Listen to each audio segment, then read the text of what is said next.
Sure, I can start talking. Yeah, this is the after party, right? The VIP. You know, y'all can say whatever, really. My channel's exclusive, right?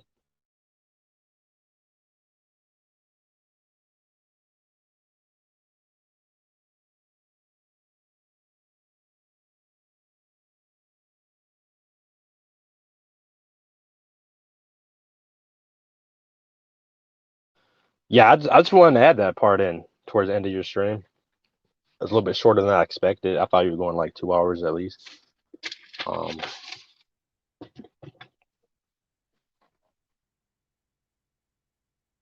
oh, okay. I see the message. Yeah. Okay, so you already planned on ending it soon. Okay.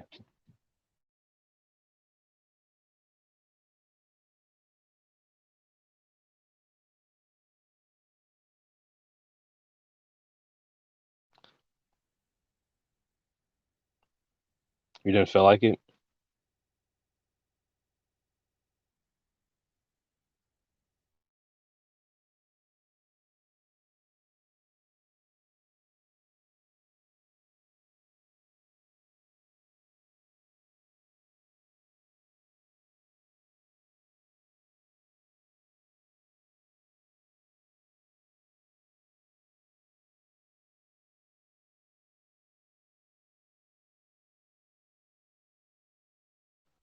Give me 1 second. 1 second.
Yeah, you might have to share it on your channel also. I'm not sure if people know my name.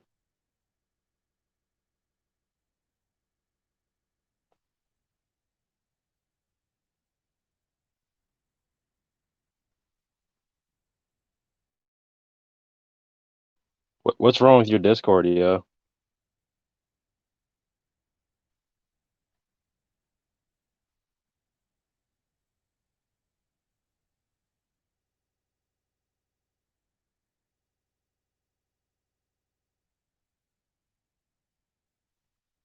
You have like spammers on there or something? Let's see. What's wrong with Discord? Yeah.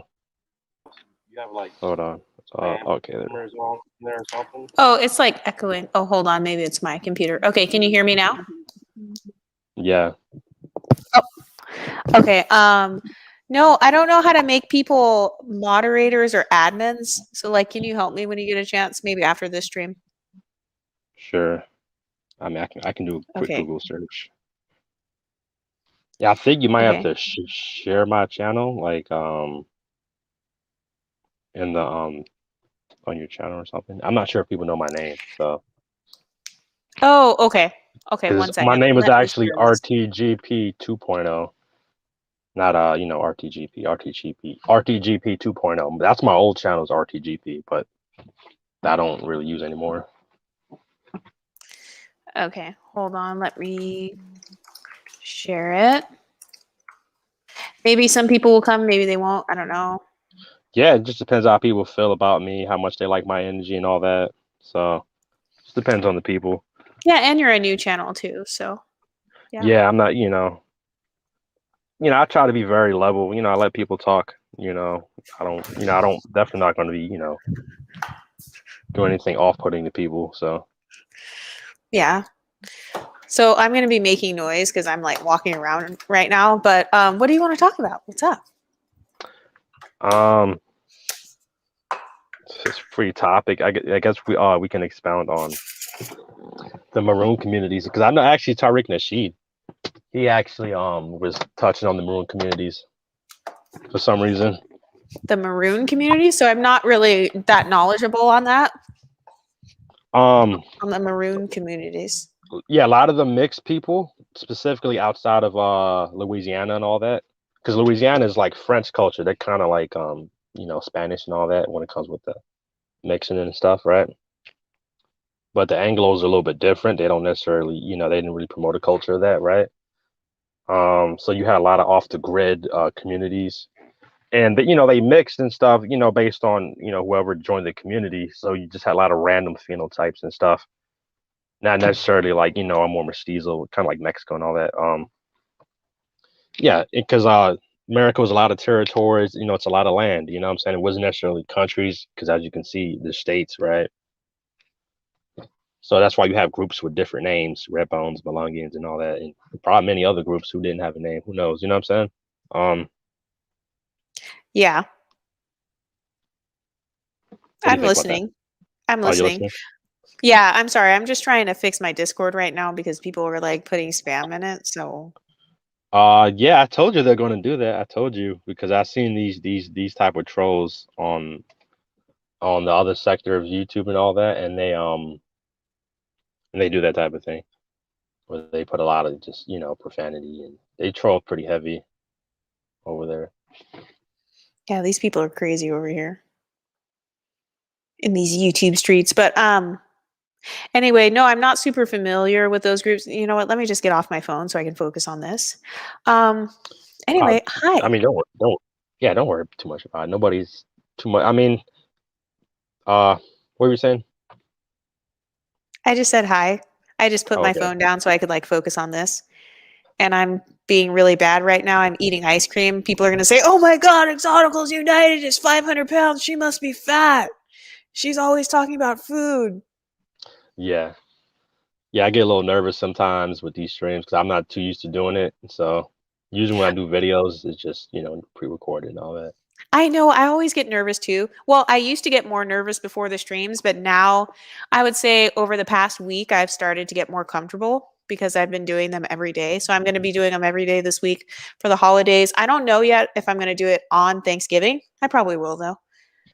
But yeah, I used to get super nervous and I still get kind of nervous while I'm streaming because this microphone, I feel like you can hear everything on this microphone. Like if I make the smallest noise, if I bump something, or like if something squeaks in the background, I just feel like people are going to do an audio clip and then they're going to be like, Exoticals United. She farted on the live stream. Exoticals United. You know what I mean? Yeah, I just feel like people exactly. are The going to other, take audio clips and yeah, just troll me. exactly. The other stream is at like 117 views, so it's not bad. What, my stream? The one from Oops. I think last night. Oh, really? I don't Okay. remember. Yeah, That's fine. Yeah, I don't yeah, really, I'm not worried about it. Oh, you know what I have to do? I need to do the hashtagging for those streams because I'm kind of bad at that too. The tagging. yeah. That gives you more views and all that. Mm-hmm. Mm-hmm. Okay, so I'm not too familiar with all that because I don't necessarily promote my channel or anything. So Yeah, with the streams, I definitely don't promote those because those are where I get trolled the most because, when you're live, that's when you mess up. That's when you use the wrong terminology on accident. And, people can take that clip and then they can make an entire troll video and say, Exoticals United is racist or whatever. I mean, as long as you're not too bad, it's free clout, right? True. Yeah. What's the phrase? No such thing as bad publicity, or bad publicity is good publicity, right? Or Yeah. All publicity is good publicity. I guess so. yeah, it's one of those phrases. Yeah.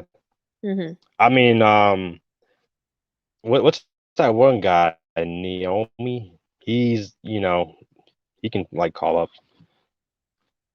Uh, Which guy? he was on the live. He was on the live the other day. Oh, okay. He was He's on like my half live? Haitian. He's half Haitian. He's from, remember he was just talking on your live. Um, Oh, okay. right? No, I didn't know that was him. Yeah, yeah. That was he was on my live last night. Matter of fact. I just can't remember his name.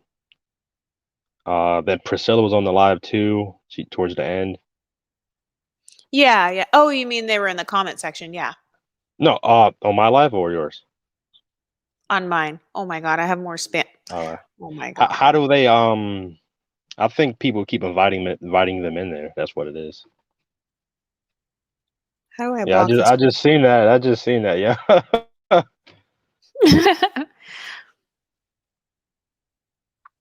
Okay, Wow, anyway, sorry. these are Latino trolls. Yeah, I don't know what's up with all these crazy people in here, but anyway, we can get back to the topic though. Um, but yeah, it's just I don't know. It's cool being a content creator, but sometimes it can be a little bit exhausting. Oh wow, they're on your stuff pretty pretty heavy. I just deleted the spam that was in my Discord. Okay, let me try to delete some more stuff. Are they putting more stuff in there? Yeah, that's why I was wondering. What did you do to attract these random trolls? Because you had your Discord for a while, didn't have any trolls. I know. I just had to block a few people. Okay. Okay, so now I should be good because I just blocked 1, 2, 3, 4, 5, 6, 7, 8. I just blocked 13. Oh wait, I just blocked almost 20 different messages. Anyway. Yeah, Anyway. because I know if you send invites, they can keep just inviting people in. That's probably what it is. Maybe there's a way you can like close off new memberships or whatever. I don't know. Okay. Wow, I'll that's how many figure it people are out. online. Yeah, I'll figure it out after this. Yeah, yeah, oh, yeah. Um, we have one person watching. Leave a comment, yo, so we know who you are. It's me. It's me watching. Oh, But it's two okay. people I've watching. My bad. Oh, okay. Yeah, I've noticed though that like once we do these streams, people may not be watching while we're doing the stream, but they are going to watch after the stream is over. Yeah, there's that, and also maybe like YouTube. They kind of slow with these live streams, so there might be more people watching than actually that's visible. Because I know with your streams when you end them, like if, Yeah. for example, you have a steady 50 viewers, but as soon as you end it, it's like it's like a few hundred on there. That's views at least, right? Yeah. It's like Yeah, 300. exactly. Yeah.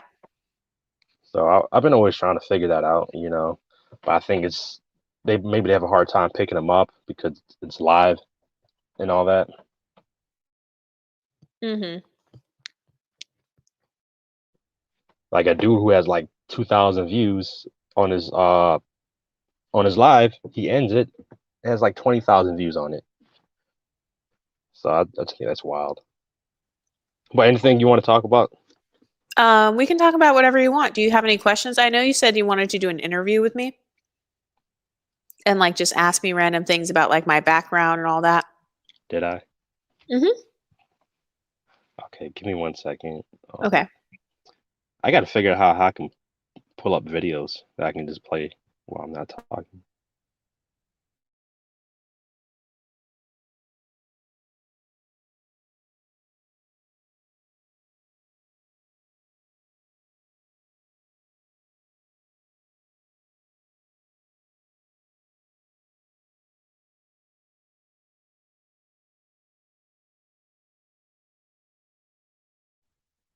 So one- I'm sorry, yo, your Discord is very distracting right now. I keep looking at it. Oh, I deleted all of the spam messages out of there. I'm just trying to Nope, ask them like how I can make people moderators. you deleted all of them. Okay, I see you did. Okay. They woke up your whole Discord. You got like 20 people live right now. I I mean know there are a online. whole bunch of people in there. They still do what a with a dick pic on there though. There is? No, Yeah, I more. deleted everything. Well, Maybe if I on my reset my end, Discord. Maybe if I yeah, on my reset it. end, I can't see it. Yeah, my Discord is it's kind of slow and all that, but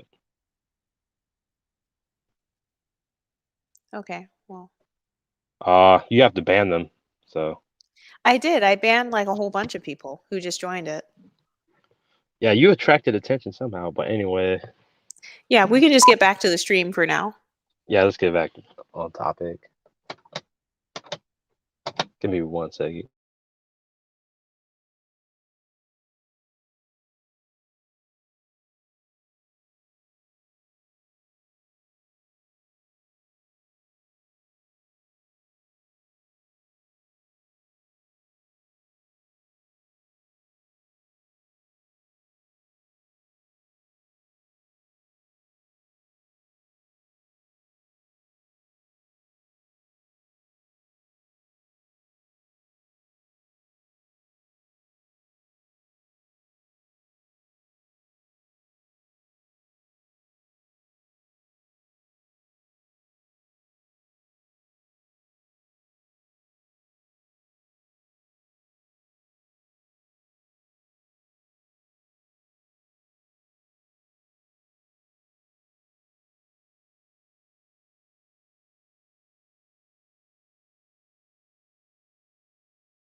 Hey, bossy, pull up on the stream because I gotta do something for a quick second, and I'm not gonna be talking. I want at least people to be entertained, right?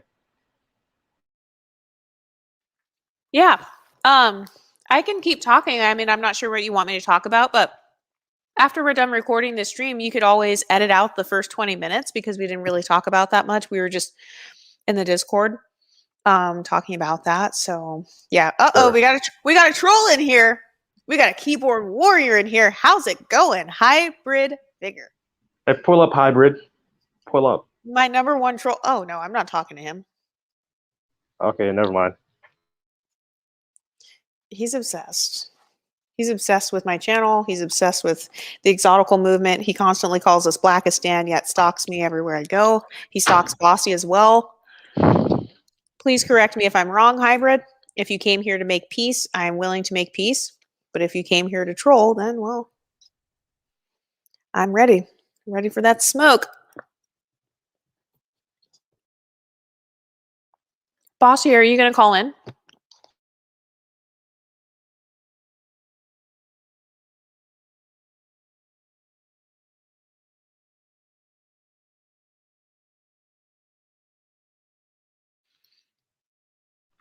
She said she has to switch phones and all that.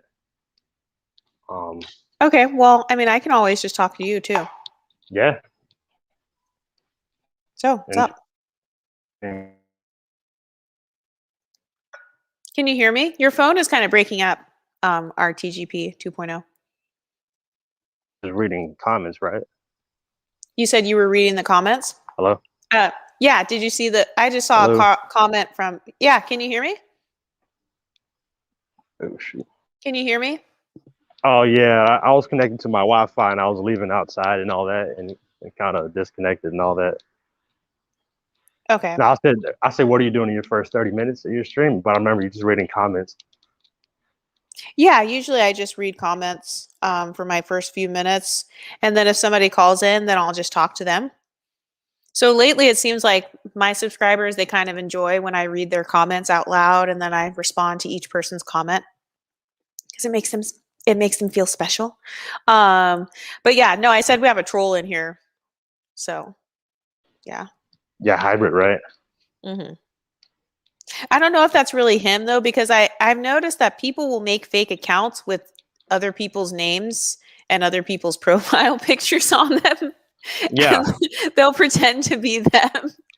And then they'll go on another channel and like pretend. And then they'll say all these crazy things. And then they'll like make a video and say, so and so said this.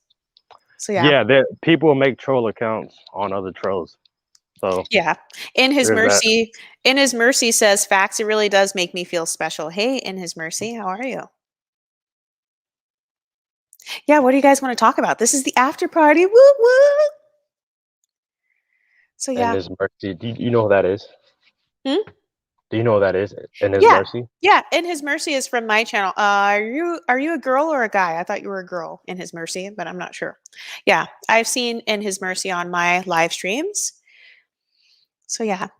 She's really cool. And if you're not a girl, I'm sorry. Oh yeah, you have 5 people watching. Yeah, I just shared your live stream in my Discord. So yeah, that was after I deleted all the crazy pictures out of there. I really need to figure out how to make people mods because I can't figure it out, but I will do that after the stream. Oh my god, I was dying laughing. Hey, everybody. Hey, bossy. All I right, was like, good, good. what I'm is gonna have to going tune out for a on? little bit, so I'm gonna let y'all talk. Okay. Okay, I guess we have a free stream. Free clout. All Okay. right. So, anyways, I hate RP. What is his name? RTG. No, I'm just playing. Let's talk shit about him on his old street. No, I'm just kidding. But yeah, Anywho. bossy. When's your next stream? Child, tomorrow. I think I'm gonna go ahead and do exotical stuff again. Hey, Dia. Hey, I don't know. Dia. Hey, beautiful. Look, I gave you 3 different names. So you said your next stream is tomorrow? Yeah, I don't know. I don't know. I with my live streams, it's just it'd be slow sometimes, and then like all the people that I'm cool with, they like to go live when I'm live, so none of the audience, because then I'm usually in their live, but then all like we have the same audience, so Mm-hmm. it's like all of everybody's audience is getting split up. So I think I'm just gonna do weekend streams, but I'm gonna try to do pre-records next week. So I just lied. I'm not gonna go live tomorrow. I'm gonna do pre-records, and then on the weekends I'm gonna try to do lives only. Okay, that's cool. Yeah, I'm doing lives every day this week at 7 p.m. Not sure yet if I'm going to do a live on Thanksgiving Day, but all Okay. the other days, yes. Awesome. So yeah, just But letting yeah. you know. You usually Okay. do yours during the day though, too, right? Well, I mean, I like doing them at night better because it seems like late night, like right about this time of night, between like 8 and 9, is actually when most people come on over to my stream and watch. So I know y'all be craving Bossy's content because we be like, Bossy, we ain't going back live again. It's only 10 people in there when I be live, but they watch it they be like, oh my god, I missed it. Well, y'all need to set your notifications, okay? Know when I'm live and come do. Because they like people like them, but it's like nobody really be there. So I'm trying to maybe just do them twice a week, or maybe I'll do like Mondays, Wednesdays, and Saturdays or something like that. I don't know. I'll figure it out. You know, I'm bipolar with when I want to upload and do lives. I never know what I want to do. But today was a good live stream today. I wish I hadn't been cooking and eating during it. By the time I was done, he was like, all right, I'm getting off. I was like, oh. Am I the only person up here talking? I don't hear anybody Oh, else. I was just talking. I didn't realize I was on mute. Whoops. Can't hear you. But yeah, no, I didn't feel like going for 3 hours today, so that's why. I feel you because the live streaming is very it's a lot. It's draining. It can be. Plus they don't realize like you're trying to go back and forth and comment on what's being said. You're also moderating the chat. So it's a producer role. A lot of people forget like you're not just talking. Like it's not the easiest thing in the world, and it can be draining. It's not. You're not just sitting there talking. You have to actually engage and produce a show while you're. So it can be draining. Yeah. So, Bossy, I am trying to figure out how to make you an admin for my Discord. So, I think I might have figured out how to do it. Okay. Yeah, because while you were live, I was trying to figure out if I could remove the content myself, and I was like, poor exotical, she doesn't even realize what's going I know. on. But yeah. I So, was laughing so hard. Let me go. You want me to go test my powers? Yeah, I was gonna say, can you try to delete a message or something, or see if you can delete it? And if you can, that means you're an admin. Awesome, my power. You have Anyways, let me stop playing. powers. You're you're the almighty bossy empress. Right. Bow down. Anywho, let me see what's going on here. Bow down to the almighty bossy empress. Um, Okay. Let me look at Dia's comment. Hello, lovelies. Name sounds like Dia. Good to hear y'all after the sad sausage party. I know that's, oh my God. Why do guys like sending us pics of their D's? Can we talk about that? Guys always send exoticals pics of their D's. And I mean, that happened in my Discord. They just flooded. Men just like sending anybody pictures. That's a thing. Like, it's just a thing that they do. I don't see any new power. Let me close it out and open it back up, and maybe I'll have powers. Oh, dang it. Can you click on something and try to delete it? Hold on. Or maybe, I don't know. I don't know what I'm doing. Oh, I can delete messages. Yeah. Oh, yay. That means you're an admin now. You can delete Okay. other people's messages? Yeah. Okay, It so looks you're like an it, admin. but I didn't try. I didn't try because I don't want to piss nobody off. Oh, can you try? Really? You can delete one of my messages. Okay. But yeah. In his mercy said, but Delete why? message. Are What's you lit? sure you want to delete this message? Yes. Then you Yes. just hit yes. Oh, you did it. I just Okay, and saw it's it gone change. from everybody? Yeah. Okay. Okay. Okay, you're an admin now. Yay. Yay. Okay, let me add some more admins. Who is this person that people keep stalking me? But I've had weird. hmm? Oh, go ahead. No, go ahead. I've had weird people adding me as friends on Discord and then not saying anything or being like hi, and I'd be like, hi. And then that's kind of like, I don't know if he's trying to send me unsolicited DPs. I just don't understand what this is. Oh, he invited me to join a new server, the New World. I don't want to join no more servers. I barely participate in the servers I'm part of now. Okay, so I just figured out I have to add you guys as a friend and then I And can make you. then, Okay, so it's because okay. no one was my friend. Oh, no, you didn't have any friends? No, I had an entire Discord and I didn't add anyone as my friend. We don't know how Discord works. I'm brand new to Discord. My Discord is pretty much dead, which I don't really mind because it was a lot, anyways. Mm-hmm. So, it is what it is. Yeah. So I still have to figure out how to do this. Hey, JT Hellstrom. He said Exoticals United. Oh, is RTGP 2.0 back? Are you back? How is it changing? How is it like, how are the comments showing up on the little screen if he's not Is even that on here? me? I don't know. I don't know. But anyway, in his mercy said, them pics aren't even theirs. I know. GT Hellstrom said, Exoticals United. My voice is still a bit wonky. Yeah, from what? Is it from all that drinking? Why is your voice a little wonky, JT? He's back just to check in a little bit. Man, what is you doing? I think he's just getting off on me and you being the bigger content creators on his shit. Man, you better come on up here. This your shit. He said he gets nervous on streams, or like he gets nervous before he comes on. No, I don't know. I guess because I've been on social media and stuff for so long. I get nervous when I get on bigger content creators panels. Like I've been on Taz's panel for like 2 seconds. Then the Blackistan heifers got upset with me because they were talking about light skin. And I was like, but da da da da da da, and I forgot what I said. Something to the effect of, I'm light skinned because they're talking about colorism. And I was going to say, well, because I'm light skinned, this is what I experienced. All I said was I'm light skinned, and all hell broke loose. Nobody cares about your light skin. I'm like, but y'all were talking about colorism. Okay, I'm leaving now. Yeah. So yeah, we're not allowed to talk about anything. They hate when we talk about our skin. We can't even talk about it at all, like in any way, shape, or form. I know. We have to pretend to be unambiguous dark skinned black women. And even if we do that, it's still wrong because we're not black enough to do that. It's just weird. People are weird. That's why they're mad that we made these spaces and talk about the things that we talk about. Right. Which is weird because most light skinned black women are very supportive of unambiguous. dark skinned black women. Hmm. Like, And so it's it's, go oh, go ahead. ahead. No, I was done. No, I was going to say it's also weird too because I've seen a lot of light skinned women and mixed women embracing their African heritage and their African features more than the unambiguous women. It's just weird, man. I don't know. They're haters. I don't know, man.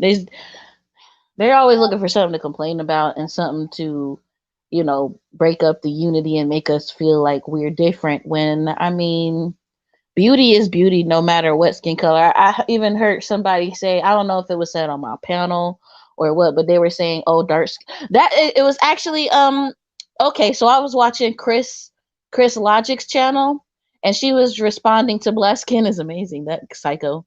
And black skin is amazing was like, oh, you can't compete, dark unambiguous dark skinned black women can't compete with white and mixed race women in the beauty hierarchy. And I'm like, I've seen some drop dead gorgeous dark skinned women that are, in my opinion, unambiguous, but then they'll go, but what they like to do is, oh, but her nose is little, and she has this kind of cheekbones. But I mean, that's, people aren't all gonna have the same features. So they just, if you're pretty, that's really all that matters to a lot of unambiguous women who I guess aren't Yeah. pretty. Yeah. Because it's almost as if being unambiguous dark skin means not pretty to them. Yeah, exactly, exactly. Dia says, so I want to talk to y'all. I have questions. Yeah, go ahead. JT Hellstrom says, Exoticals United. When I was on Gigi's panel, I kind of stretched it. And last night it was still sore. So I was speaking funny. Okay. Oh yeah, and you was, oh, that's the JT Hellstrom, wasn't he the one that everybody was like, oh, he his camera came on last night, Yeah. and I said he looked like a pimp named Slickback. He does. Do you know who a pimp named Slickback is? No. Let me look him That's, up. no, he's a character on Boondocks. He's like a cartoon that's played by Cat Williams, and everybody said he looked like Redman too. I don't Let know if me you know who see. Redman is, Yeah, but I a know who pimp, look Redman. up a Oh my pimp named Slick. God. Don't he look like a pimp named Slickback? He do. JT, you should call it. Oh, wait. No, he said his voice is messed up. He sounded fine the other day, but okay. You sounded fine when you were screaming at me the other day, JT. Yeah. Yeah, no, you look. When you came on camera, I was like, "Oh my god!" Because I was just watching an episode with a pimp named Slickback in it.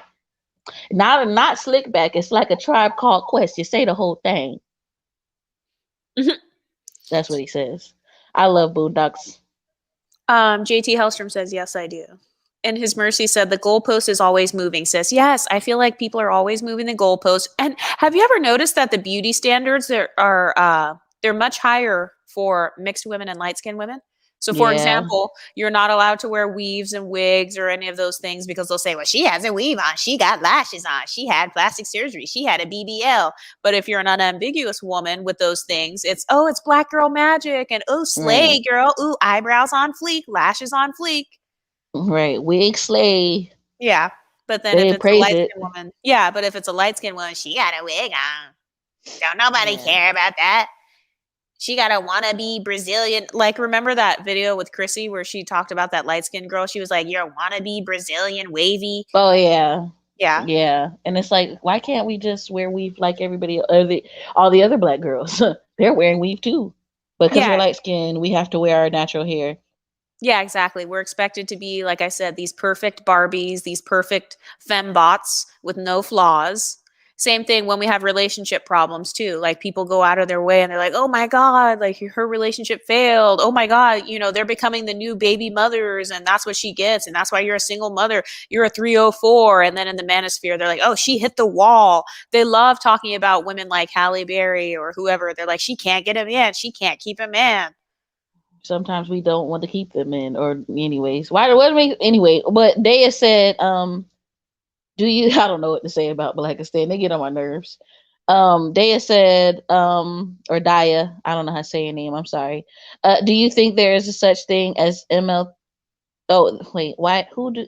Read it, Exoticals. I don't know why I can't read. I'll read it.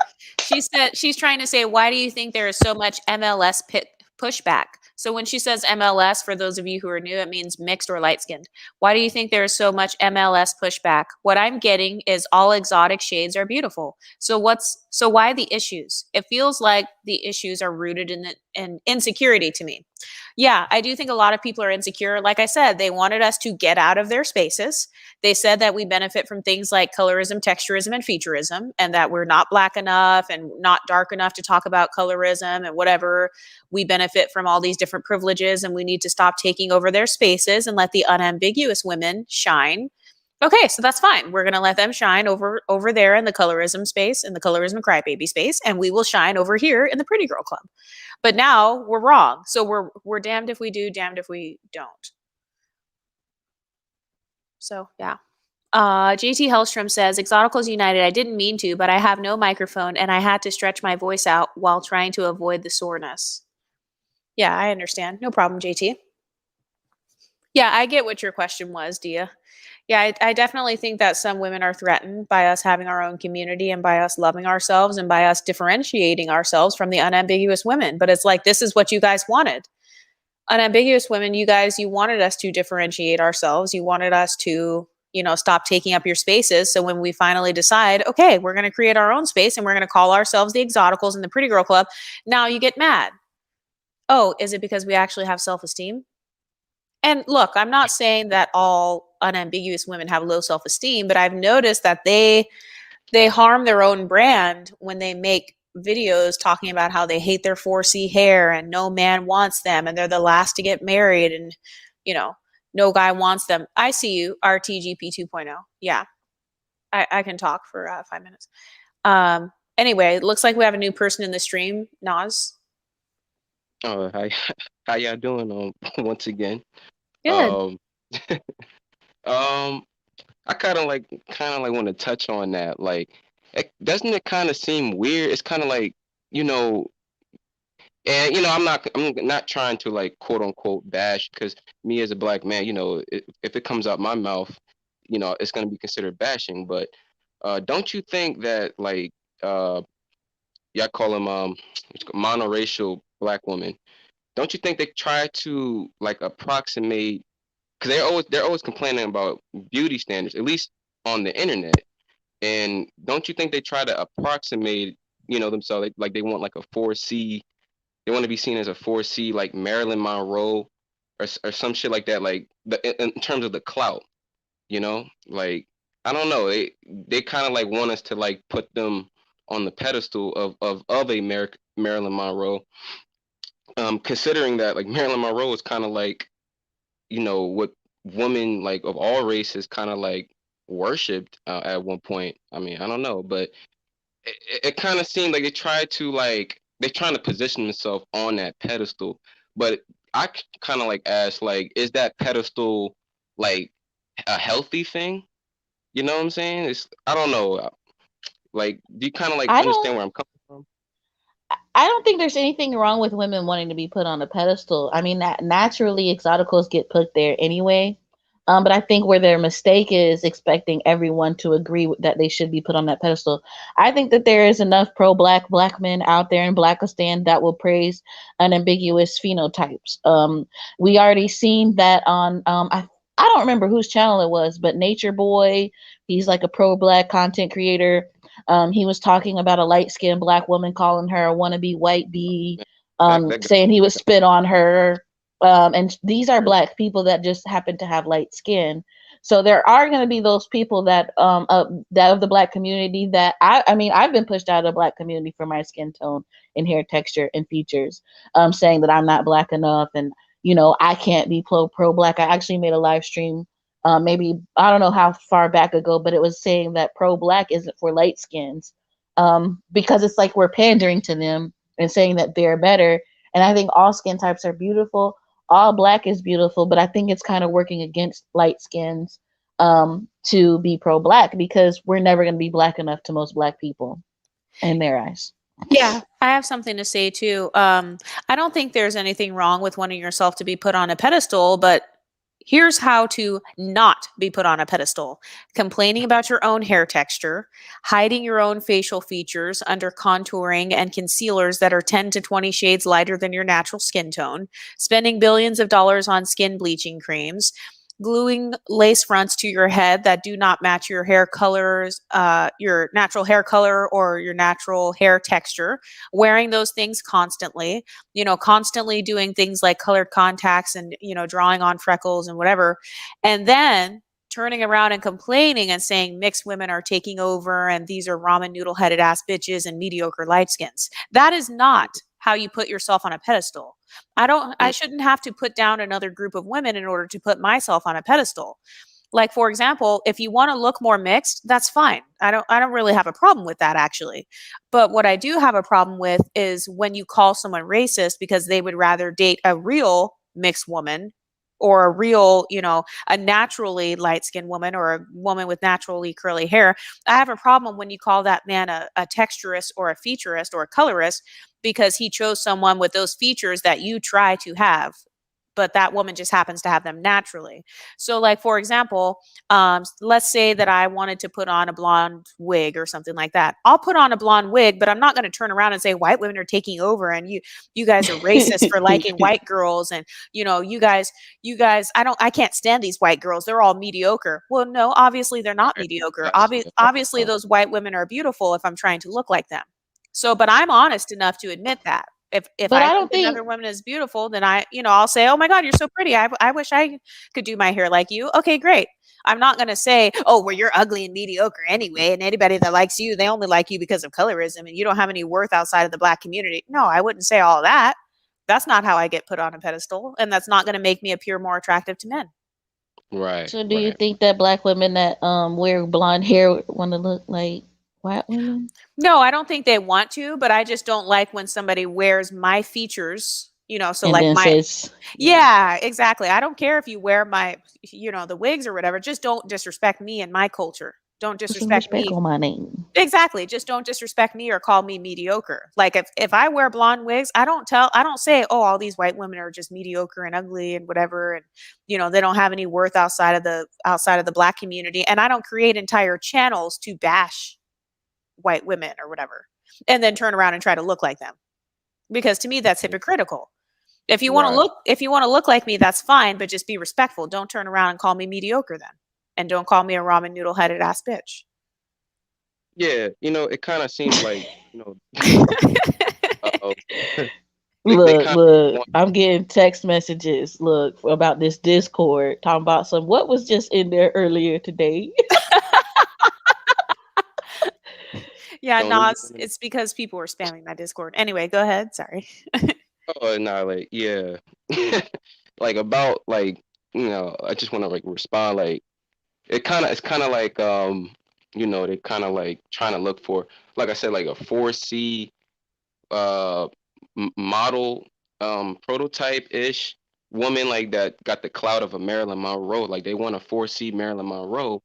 You know what I'm saying? And it's like it's kind of like I kind of feel like they think, the quote unquote pretty privilege doesn't have like some cons with it as well. Because, I'm trying to draw a parallel. That's the only reason why I mentioned Marilyn Monroe, because, she, she, her background is like, I think she's like part Mexican, as a matter of fact. Um, and, she wasn't like your stereotypical like white woman. Like she had like some hips, you know what I'm saying? Like it had like some curves or whatever like that. So she wasn't like the pancake, what, like white woman. Like, and that's kind of like a quote unquote exotical of her time. And I think that's why she was getting so much promotion as like this um sex symbol, because they never seen, like, she kind of like broke barriers in terms of you know uh white women, having curves, and the body of a stereotypical body of a black, like a traditional black woman, um that sex appeal from a from a body perspective. But I think people, like, if you really study her, like, she actually got molested by like her father, and I think she was like she was affiliate. I think she had like a lot of people that was controlling her career in terms of like because she had like dated Joe DiMaggio. She dated all these people that were like affiliated with the mob, and it's like I kind of think that people. I think her career was being controlled. In my opinion, it's like I think, and I think that it's just that I think Pretty Woman can get taken advantage of from sexual sexual molestation perspective. You know, I I think, but think we should all be women can. careful. I don't think it's just the pretty ones. You think exoticals are more? Maybe you think exoticals are more at risk of that type of violation or something.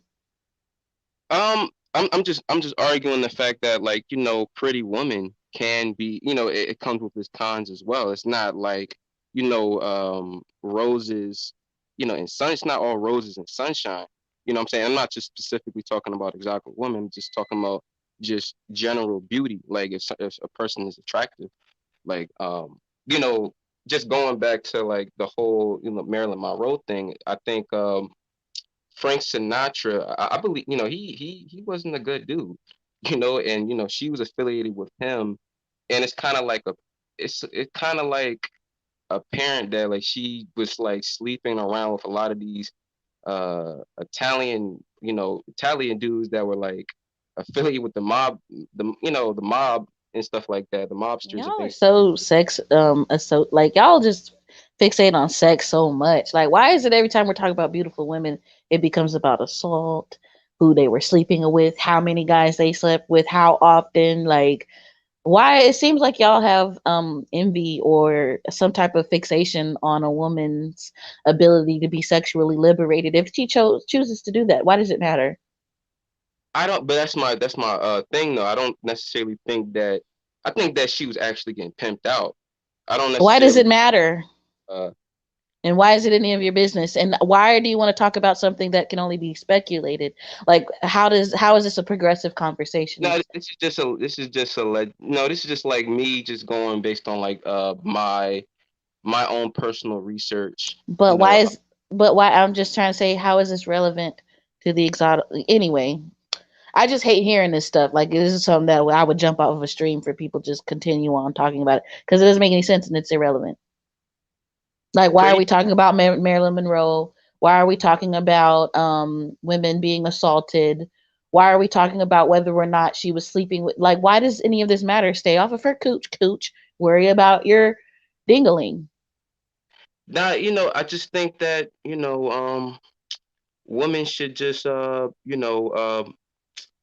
just be wary. You know what I'm saying? Because We your are your attractiveness. I'm saying like your attractiveness can it can attract a lot of weird ass people. You know what I'm saying? And I'm just right. highlighting sexual assault. That's a big thing. You know what I'm saying? It's popping Right, up. but all women that look all kinds of different. Like there's been women who are assaulted by I don't know if you remember a few years back there was a woman who was taken advantage of or allegedly by Usher and everybody was saying, "Oh, she's fat, she's unattractive." So I just don't like when you're talking about assault of women and then you're trying to say, "Well, it's because you're pretty." It's giving like like burqa vibes. We should walk around in burqas, cover everything. If you're pretty, it's your fault that you were assaulted. Maybe you shouldn't be so pretty. That's It's actually just that's giving those types of vibes though. And then women of that look all kinds of predators are gonna prey. Okay, so if he's gonna, it doesn't really matter what women look like. A guy that's gonna do that to you is just gonna do that to you. So this is a very weird conversation for me to be having. I don't know. It makes me uncomfortable. okay. All right, I apologize. Looks like we have a new person in the stream. Do you want to introduce yourself? I can't see your name.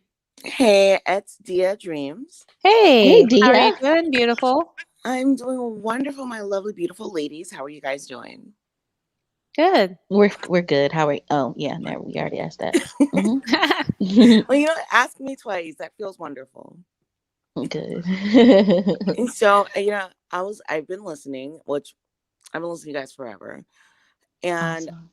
starting with love this movement. And I do want to just preface everything I'm going to say with what I'm loving about this is I feel that we're bringing a stronger connection between women of certain experiences. And also, let's not forget the men. That being a mixed race person, being a biracial person, being a light skinned person, being somebody of foreign parentage, I think that we're oftentimes very misunderstood. So seeing us bridging these gaps, I think, is an amazing thing. Aw, yes. Well, we're really happy that you're a part of the movement, Dia. Do you have a channel or no?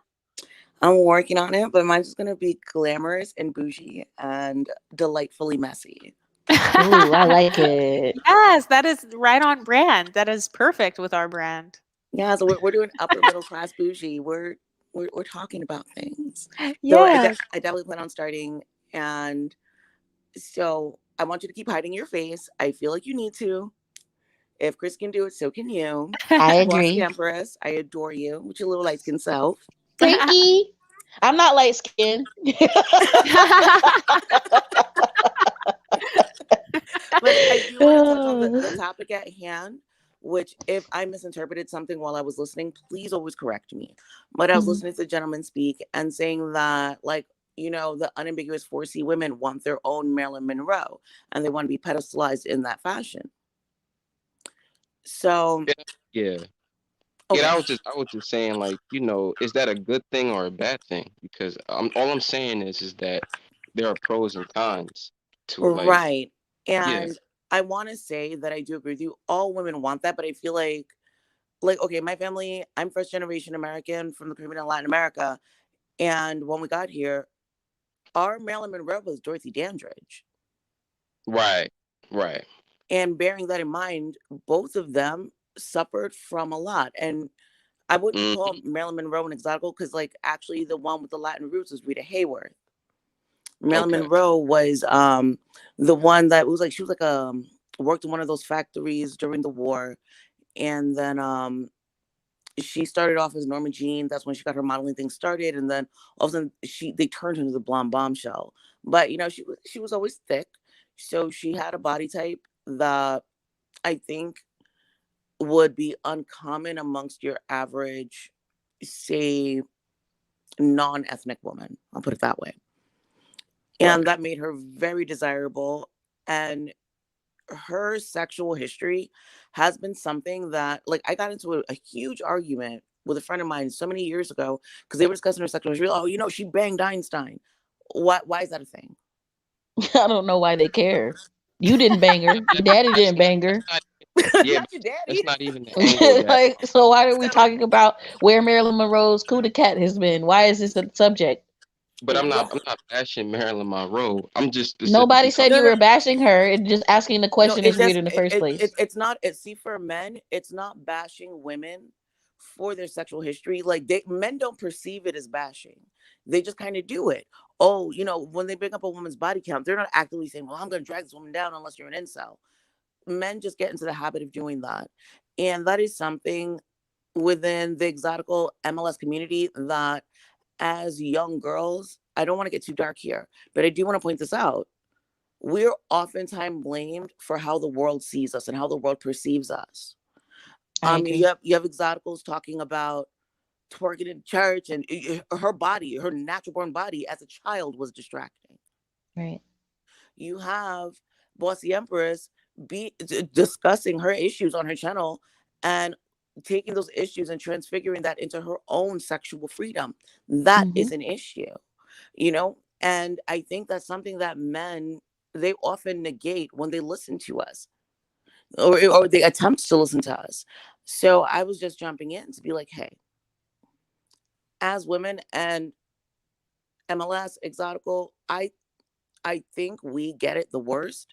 And I say that from the stance of exotical MLS includes almost every race of woman, but just a huge kind of thing we have to throw on top of that is the sexual desirability that when you start mixing across cultures, that sexual desirability and your viability as a woman, it does pop up.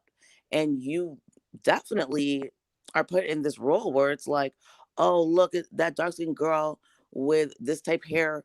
and green eyes or hazel eyes or whatever, or even dark eyes with a more Asian shape. All of a sudden now, from a very young age, she's being sexualized just based off the way she's born, not even based off of what anything she said or done or the way she dressed. Well, do And a you lot. Oh, I'm I sorry. just I just wanted to ask one quick question. I apologize. Mhm. Because this is making me think like a lot of like because I remember in high school they were just because I have a certain phenotype. Oh, you're a whore.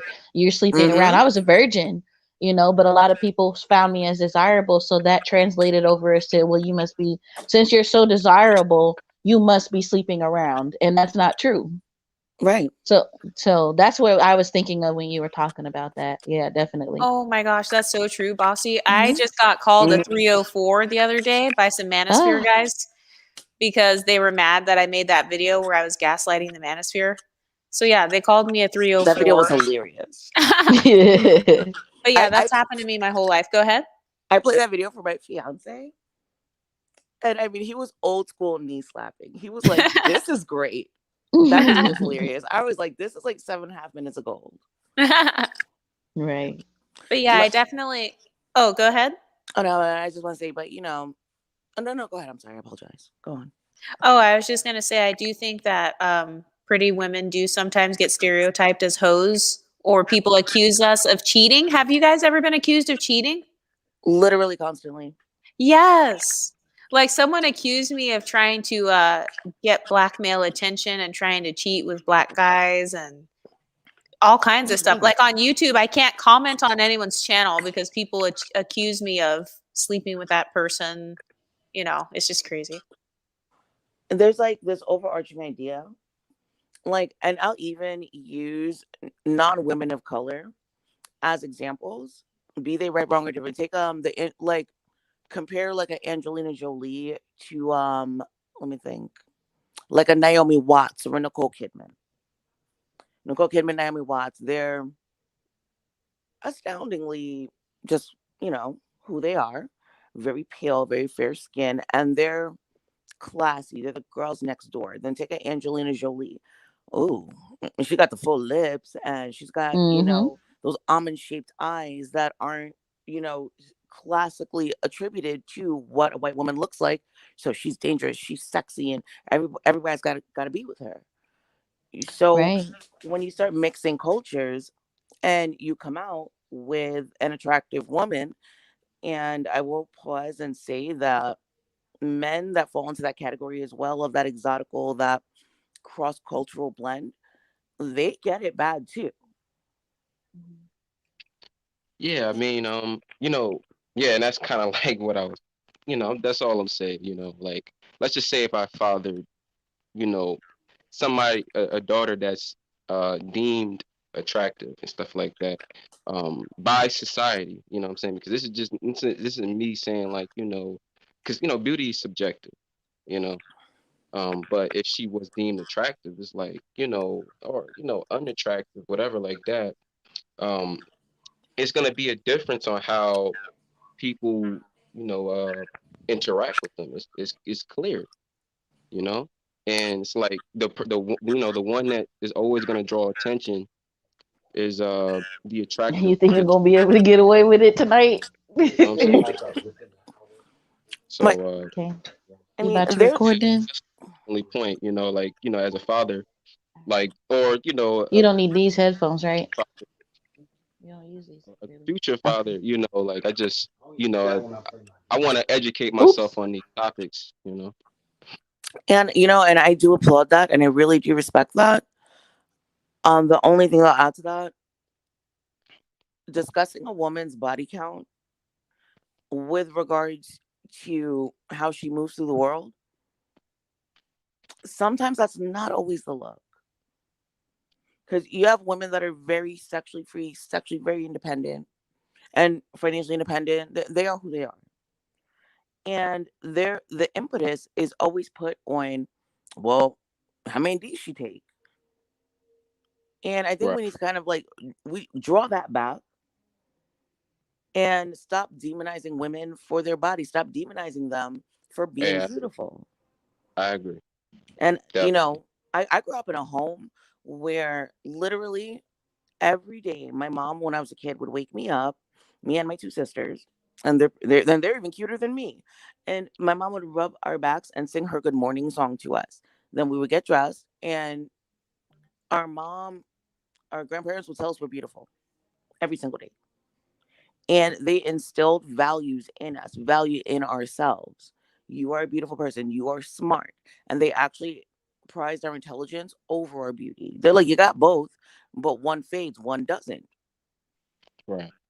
So when it comes to young ladies, especially young ladies that tend to be targets, dark skin or light skin, exotical women tend to be targets. I When it agree. Exactly. comes when it comes to that, Yeah, absolutely. Like I've had guys target me because of my personality as well. You know, they'll tell me like, "Oh, you're so feminine or you're so sweet or whatever." And then I've noticed ever since I was a little girl, guys have tried to use that. Like I've had guys try to groom me, not just black guys, white guys too, creepy hmm 35-year-old, 40-year-old white guys when I was in high school. You know, maybe I'll tell that story one day about a high school teacher who tried to groom me and he was like a perv.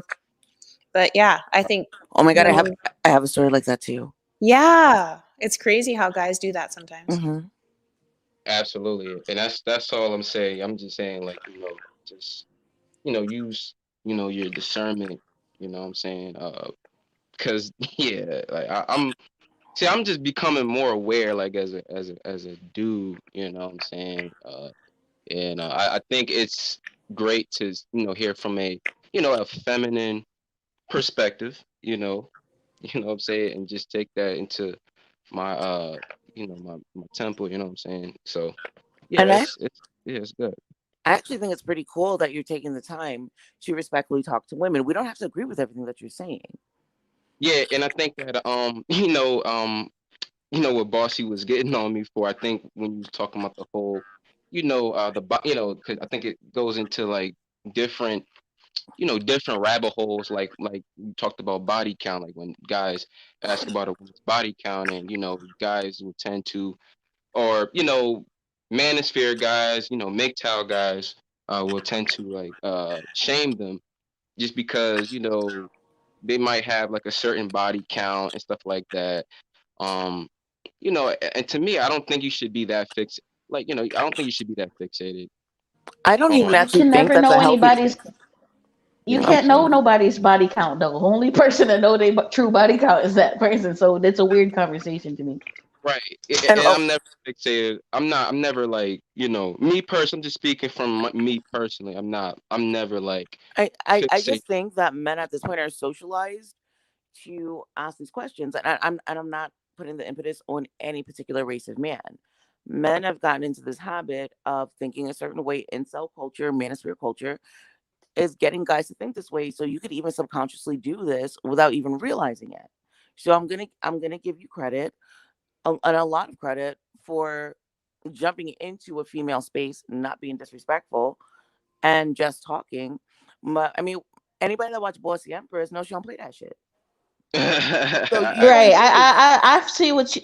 I feel what he was saying. I just for me sometimes it's the wording, the way that they go about it, and then it becomes this rabbit hole of well, this woman is sleeping, and I just don't like policing women's bodies, whether they want to be sexually what people call sexually liberated or not. I just don't like that conversation because it's like, why is it your business? You can't screw every woman in the world, anyways. And the woman you're trying to police probably isn't Right. even would never touch you with a 10-foot pole anyway. So why are you worried about Marilyn Monroe can't screw anybody else anyways? So it just becomes weird, and I understand like men are very fixated and preoccupied with women's sexuality, and it just like just to me it's like weird, and it's like somebody who's been in the adult industry for years who advocates for women to do what they want with their bodies when they want it with their bodies.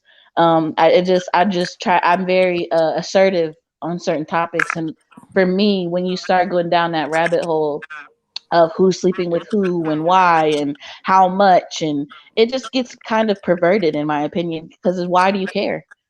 It definitely gets hairy, and Hmm. which I think everyone's doing such a good job right now of hearing each other out. But it definitely gets hairy, and men have been putting us women on alert so much.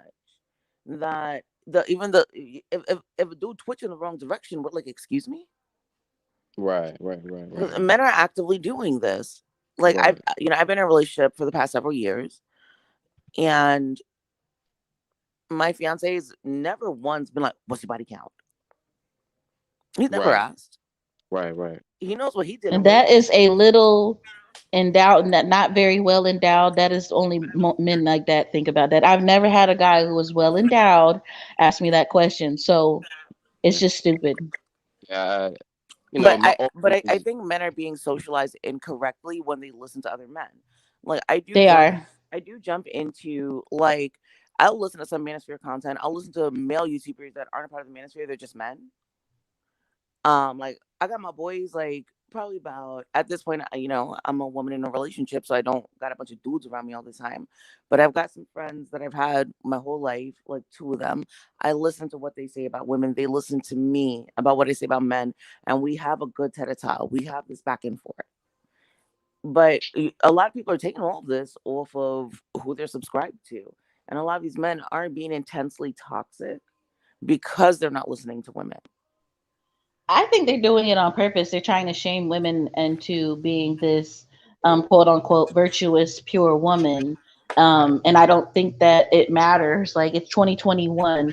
Some women are going to be different than others, and we have to accept that.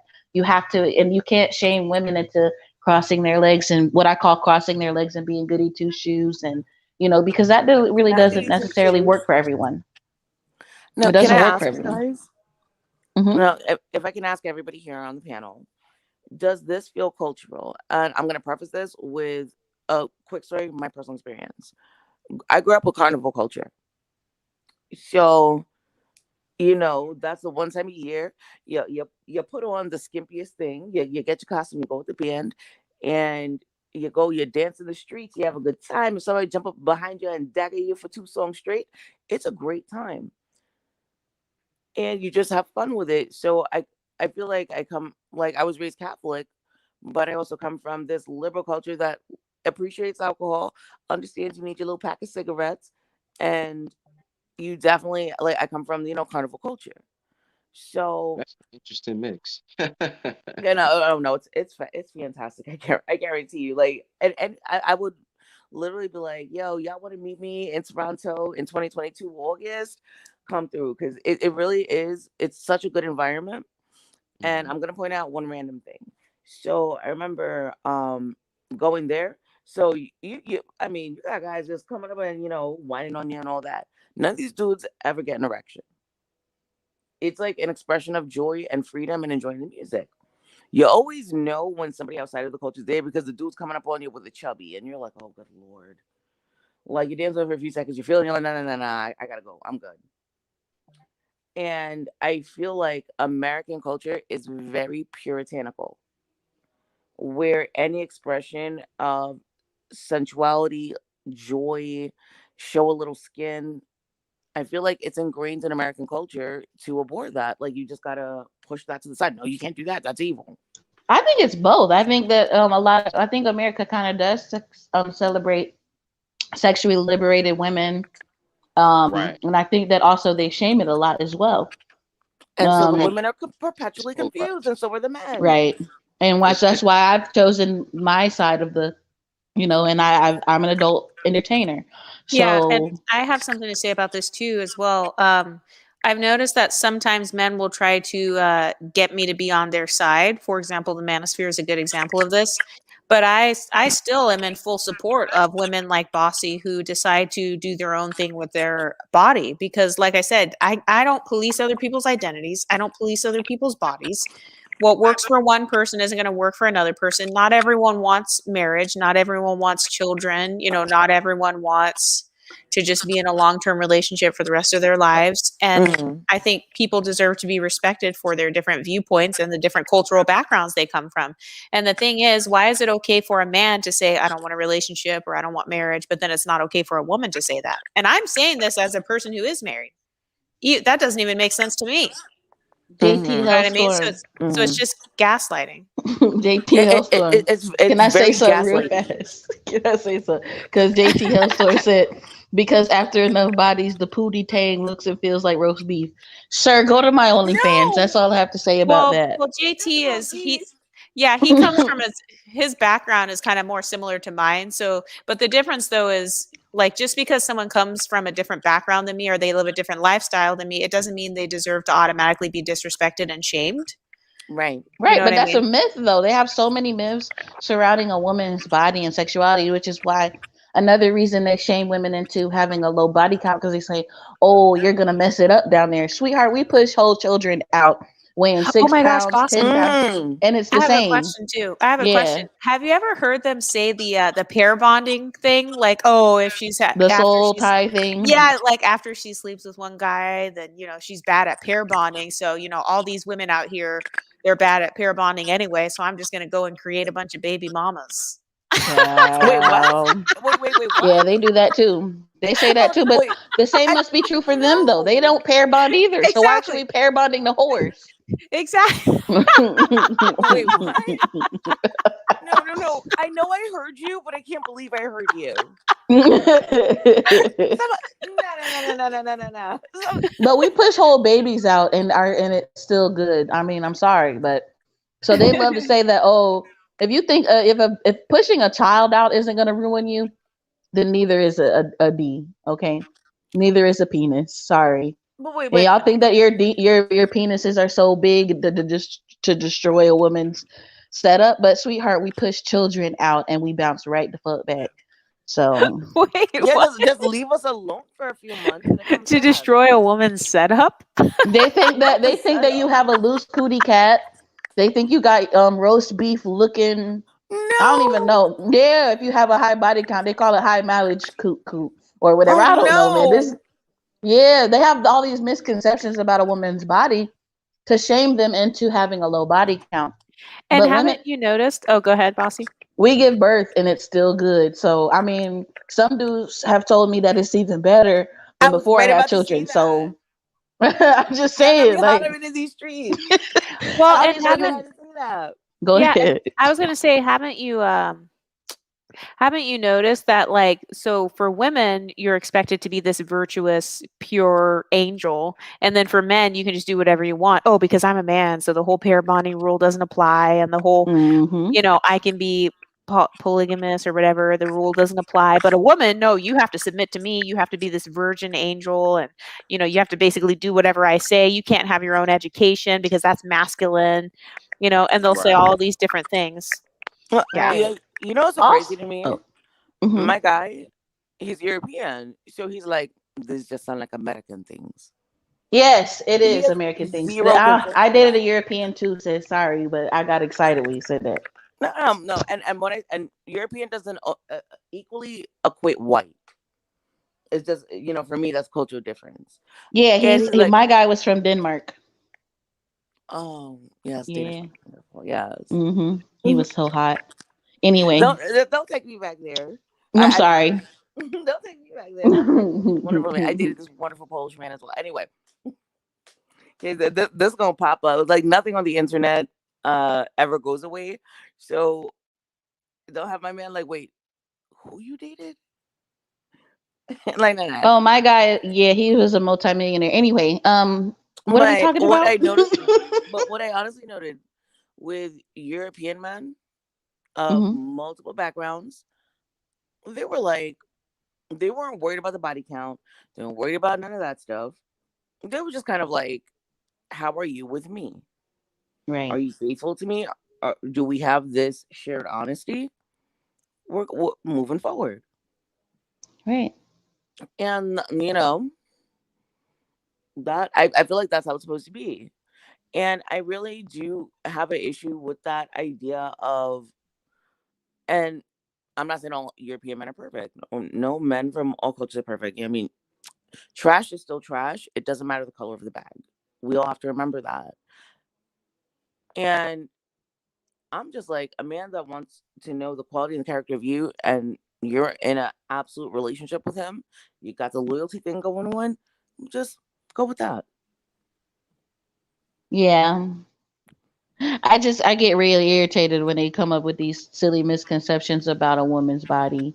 It's like it's a whole muscle. You can tighten it naturally. Kegels, sweetheart, look them up. Literally. But girl, are you telling people what you do for a living when you meet them? No, no, no, no. I don't do that. I really don't. Okay. Honestly, I don't even really date anymore. So I just do me. Like if somebody comes along, they come along. But I don't even like telling new guys that I do YouTube or anything. But once I get decide to be in a relationship with them, I think I should be honest with them because it will affect the relationship.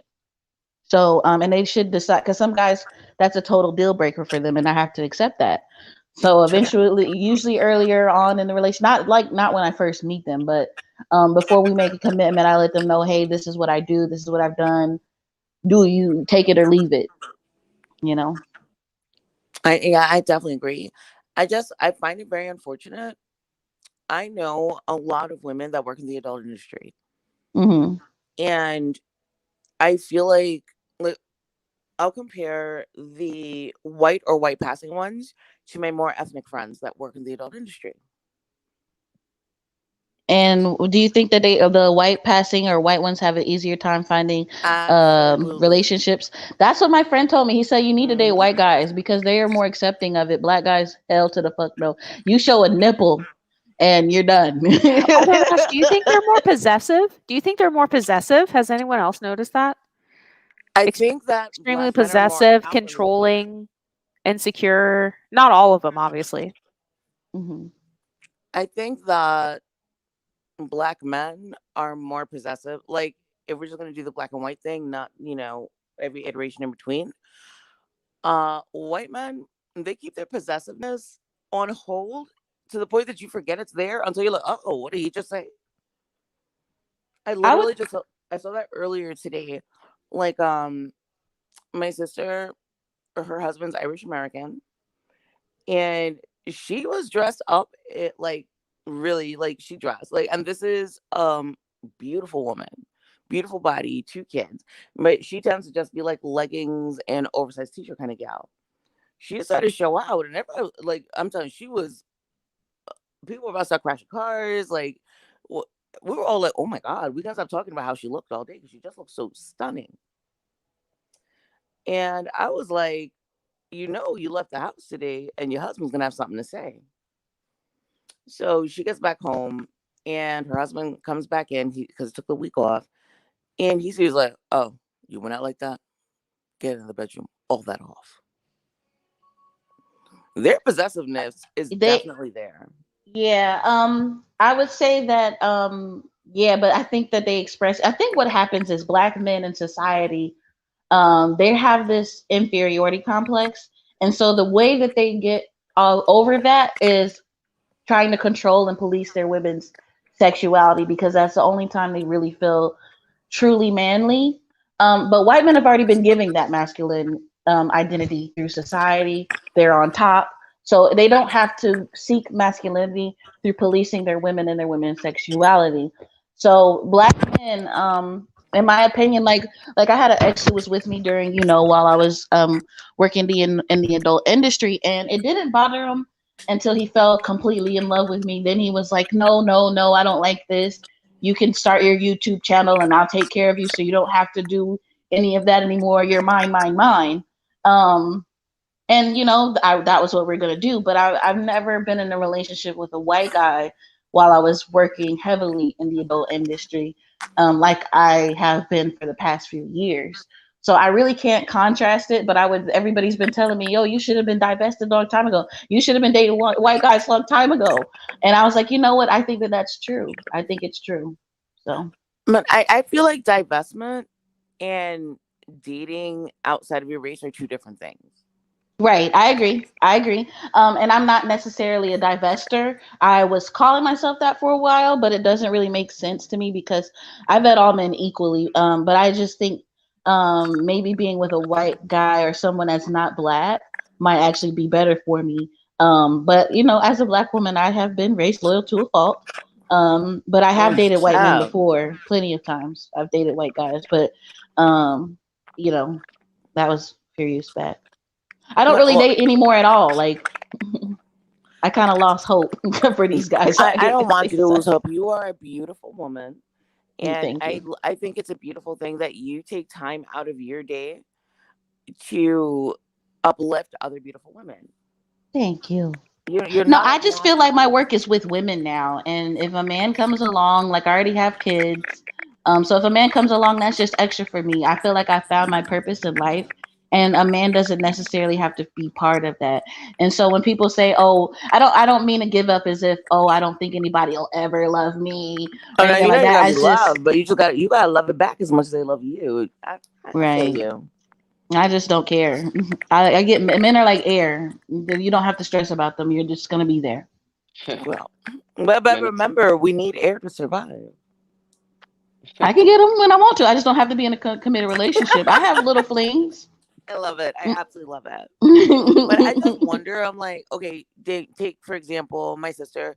She studied at Oxford, and one of the most interesting because I've been about like free the nip, sexual liberation for as long as I can remember. And when she came back from Europe, she's like, dude, this is the coolest thing I've ever seen. And she had gone from Oxford to Ireland, and the Irish newspapers, everybody's naked in them. And she's like, I knew this would like resonate with you. I was supposed to take a trip with her, but I couldn't for whatever reasons. And she's like, dude, this would have been the one thing that would have made you so happy. She's like, they literally like nips out, tits out, dick out, whatever. And I've always loved that ideal and that concept that just because you have body parts that could essentially be sexualized, that doesn't mean we have to always sexualize them. That's so true. I remember when I had my firstborn, and that was when all the big it was big about the breastfeeding in public thing. You guys remember that? Or should you cover or not Yes. cover? That was right when that was a big conversation, and I remember, because she was, breastfed, and so my brother was very embarrassed by it. He wanted me to cover. My mom's an RN, and I'm like, these aren't just boob. He was disgusted by me calling it boob juice instead of breast milk, which I thought it was I'm funny, but sorry. he was like, that's gross. You shouldn't call it that. What is so gross Um, about it? he was just weird about it being sexy because men always see boobs as sexual. So a lot of guys think it's very they get uncomfortable with breastfeeding. Breasts So I have don't know. sexual potential. I mean, they're that's sweater meat. They have sexual potential, but Right, but it's really there to that's feed the baby. secondary to the primary function. Right, and it's there to feed the babies, okay? It's not your little play area. It's actually to nurture our children. Hmm. So, it was just very weird to me that that experience of my breast when I'm breastfeeding my child being sexualized. Like that was weird to me because you could see it as both. So I get completely what you were saying about the sexual liberation and free the nipple and I get it. I love it, Mhm. but just because I love an ideal doesn't mean that I don't understand the social constructs that we move within. Like Mhm. I'm one of those girls that goes to the music festivals, and I'm like, give me some nipple pasties, and a mesh shirt, and I'm good. I have an amazing rack, so I would love to walk around with some pasties. Yeah, I'm telling you, girl, pasties, a mesh bodysuit, and some little leggings, you will be living your best life. Like Girl, you already know. wow, you are choosing your sexuality at that point. I think it's okay for women to choose their sexuality. I think in America, it goes both ways to the extreme. There's no middle ground. So you're either a virgin or a virtuous woman and a prude or a whore. And there's no middle. And I think that there's a lot of people in the middle, and that's okay. All of it's okay. We get to do what we want with our lives and our bodies. Right. And I feel like once you are open and honest with the person that you are with, hey, this is who I am. Like one of my homegirls, she works in the adult industry. She does burlesque. Mhm. Um, I mean, I flew up to go see her in DC. Like she was doing this great show. It was a pour some sugar on me joint. This girl poured like 10 pounds of flour, not flour, sugar on herself. It was so bomb, and I loved what she was doing. And the guy that she wound up eventually like getting with, I told her I was like, oh, this is gonna be a problem Right. because he off the rip was not happy about it. There's nothing wrong with his opinion. There's nothing wrong with her feeling, but y'all don't need to be together. Was he a black guy? Was she? What was she? She's Blasian, Mm, and she's a okay. The girl one looks of their Caucasian. faves. The girl looks Caucasian. She literally like when you see a picture of her, she like straight up looks Hawaiian. She's like a fluffy haired Hawaiian girl. She is Chinese Trinidadian and Liberian. Gorgeous. And the guy was what? He was African American. Exactly. Yeah, Okay. I be trying to edit. Hmm. I don't And know. oh my God, you won't believe what. Wait, am I like over talking anyone? Because if I'm over I talking, was wondering if I was like, it's just me and her talking now. Anybody Yeah, I want was to like, Oh, jump am I in? sorry. over? Sorry. I was interacting in the comment section. I was gonna say, do you guys think that black culture is like over sexualized? Like Yeah, with the but it's black funny men in because then general? they punish the women for going ahead and being the Exactly. bitches and hoes that they praise in their music videos. Yeah, Yeah. And like, it makes no sense. how you got Sukihana making a video like pussy everywhere, but then everybody go home and watch Tyler Perry movies. Yep. Yeah. How does that make Exactly. sense? Yeah, I was just leaving a comment saying that if you're a hoe, they call you a 304 and they say that they are too good to marry you because you're a hoe. But then if you're the virgin type, they'll say that you're stuck up and delusional and basically too far out of their league. So it's like either way, you're you're screwed. Right. Right. Damned if you do, damned if you don't. And that's what a patriarchal society has done to women is make them feel like you're either one or the other, and you have to adhere to our rules. And you know what you're too that they it's a patriarchal society, so they're running us into each corner and each different, it's polar opposites. It's confusing to be a woman. So I say to hell with what men want. They don't even know what they want, and do what makes you happy. Yeah, and also another thing is, how is it that guys that don't want relationships, how are they going to tell us how to run our relationships? It's like you don't even want a relationship. You said you don't want marriage, you don't want a relationship, you just want to pump and dump. But then you get mad at women who engage in the same behavior, and then you also complain about women and their relationships. That's Um, extremely hypocritical. all those dudes talk about that pump and dump. I'm like, first of all, you don't look like because okay, this is just me personally. I think Future's fine as hell. So they want to be Future, but I'm like, you don't got Future's looks, you don't got Future's talent, you don't got Future's money. You don't get to do that. They live vicariously through these man whores with harems and money. That's what they do. They Yes, want to be yes. whores. Yep. And they want women, they want a whole harem of women that are only sleeping with them. Yeah. But you don't have the money to access to do that. You have to take care of those women financially in order for them to even think about doing that. Girl, you talking religion now, but I'm like, Girl. you're talking some religion right there. But who? Okay, and I don't. I might get flamed for this, but I have to see it. Who is allowing these men to do this? It's Women? the I'm saying it's women. Who's allowing these men to do this? It's the women. Mhm. But the women that are the exchange is okay. I'll be your fifth baby mama, but I want this penthouse. I want this amount of money. I want this amount of access to wealth and resource. That is a Yeah. form of protection. Yeah, and then bossy, the thing I've noticed too is those same guys, like say they do get the woman who wants them only for their money, then those same guys will say women want me for the money. Well, yeah, you idiot, because this is exactly what you tried to set up for yourself. But look They at Women only don't want really for the love me. coot coot. They don't really love she doesn't really love me. All these women only care about his money. Well, yeah, that's because that's what you set up in your own life, you but aren't fool. these the same guys that say, "Yo, when I get my come up, I'm gonna get this type of woman and that kind of woman." Right, because women Exactly. are often seen as a trophy and a status symbol for men. If a woman, a wife, a girlfriend, being a woman being with you is also a status symbol. So men are attracted to a woman that they feel will make them have this status. You feel me? Like a lot of guys, you have a basic chick, and then when they get more money, they start having mistresses or straight up leave the wife for the upgrade. Women are not, and we have to accept that in society. And the men get upset that we're aware of this. We're aware that I'm the trophy. We're aware that I'm giving you status by having you on your arm. That's why women, we're not required to necessarily have financial resources, just beauty. And they envy that. A lot of men envy that. And the manosphere, oh my God, they envy that. You don't have to have any money. You just have to work on your body and be beautiful, and you can get a high value man with $2 in your bank account. But I don't know if these men are high value if the only thing they're looking at is the physical feminine Oh, they're attribute. not. Yeah, no, I know. Yeah, Yeah. and I was Um, gonna say, I think different women have different definitions of what high value is, and same thing with men. I think different men have different definitions of what a quote unquote high value woman is. But I would say, generally speaking, in the manosphere, they seem to only care about a woman's looks, her youth, and her body. And then they'll say, "No, we don't. We care about everything else." No, you don't. no, you don't. They're lying. They're, They're lying. yeah, they definitely are. Mm-mm.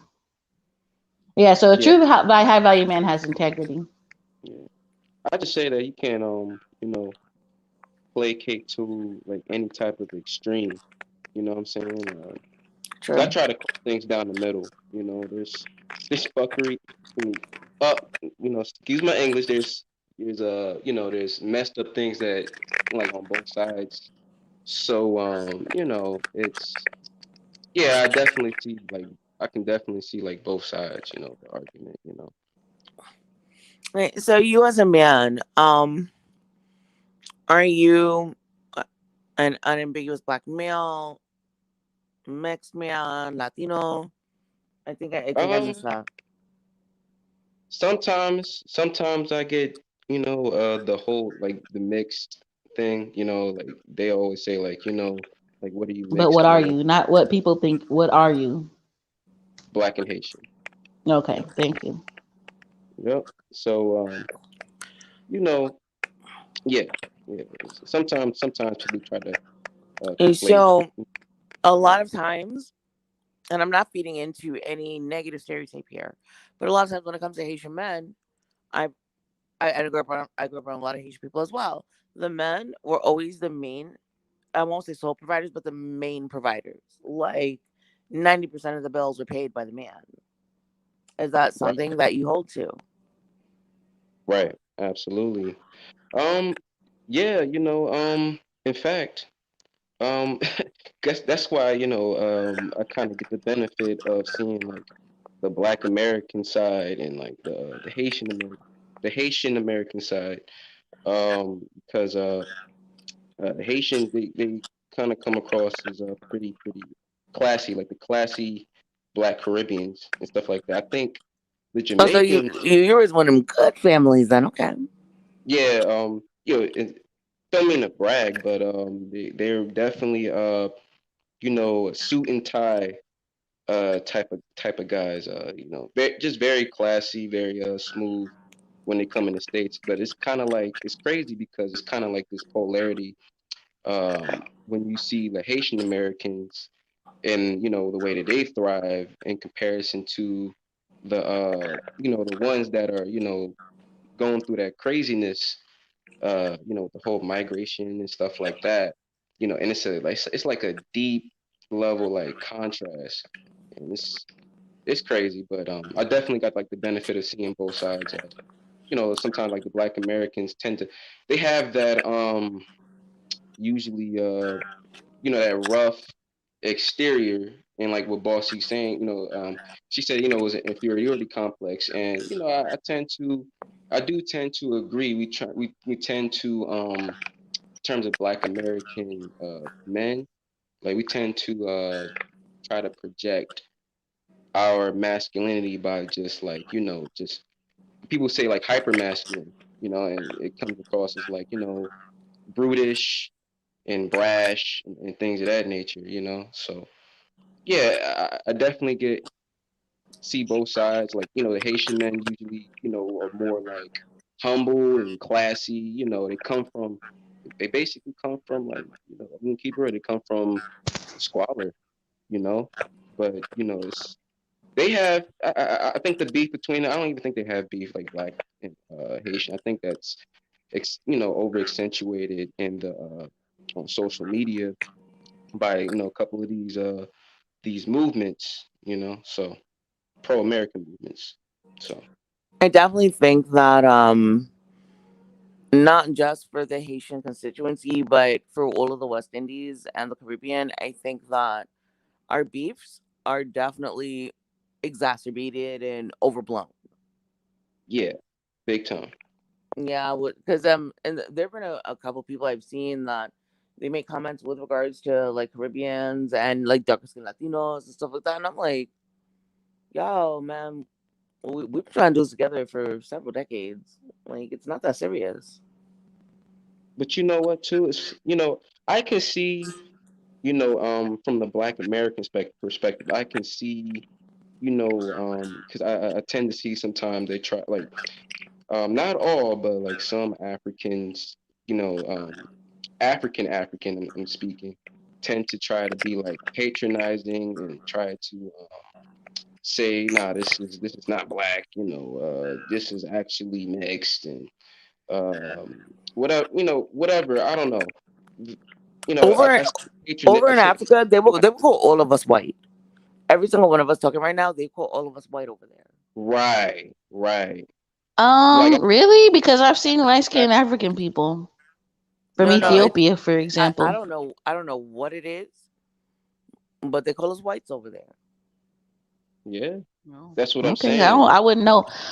I have a question And though, even real quick. mm, Not to cut you guys off. Somebody in the chat said, what did they say? What was it? Where did it go? Oh, Adonis said people who are not traditional end up dying alone. When people say this dying alone thing, do they mean with a significant other, or like? Because I mean, just because you don't have a significant other doesn't mean you're gonna quote unquote die alone. But it's just a weird shaming tactic to me that people use. Does anybody want to comment on that? I agree with you 1,000%. Yeah, most women will die alone because most women will outlive their husbands. So even if you are married, Absolutely. you're more than likely going to be a widow. Most widows are women. But when I So And think about like when love family members of mine have passed away, we all go to even the cousins, friends, children come to visit you in the hospital. So nobody, unless you are a derelict who didn't pay it, like never visited your kids, like some black men are gonna end up dying alone. They're gonna end up dying alone in the well, nursing and home with yeah. because they never took care of a woman. They didn't create a family. They didn't take care of any of their kids, so it's a lot of those men that are running around being the degenerates. They're gonna die alone. Women mostly have family members, friends, somebody that are gonna come comfort them on their deathbed. And so most women, even if they are a widower, they're still not gonna die alone. They I mean, create Well, even if the community. woman and let dies alone, she's gonna die happy. yeah, I was gonna say, I am most likely gonna die alone because I No. I don't want children. I'm not having children, and women tend to outlive their husbands, but that's not something that I'm afraid of. I'm not like, oh my god, it's gonna be the saddest thing ever. Well, I'm just being honest. I'm being Well, do you honest. have siblings? Statistically speaking, yeah, I do have siblings, but Yeah, well then their statistically nieces and speaking, nephews will come see you, so you're not no, gonna I die know, alone. but yeah, but I'm just saying, like, they can't gaslight me with that because statistically speaking, I most likely will, but it's not something that I'm like, oh my god, it's the saddest thing ever. I'm going to be lonely. I don't fear being lonely. So like I Do you said, think, go ahead. hypothetically speaking, with a pimp, if he was dying on his deathbed, you think his hoes is gonna come see him? No, no. Exactly, So y'all are exactly. up here trying to shame. Y'all are the dusty derelicts who need to go ahead and create a family so y'all don't die alone.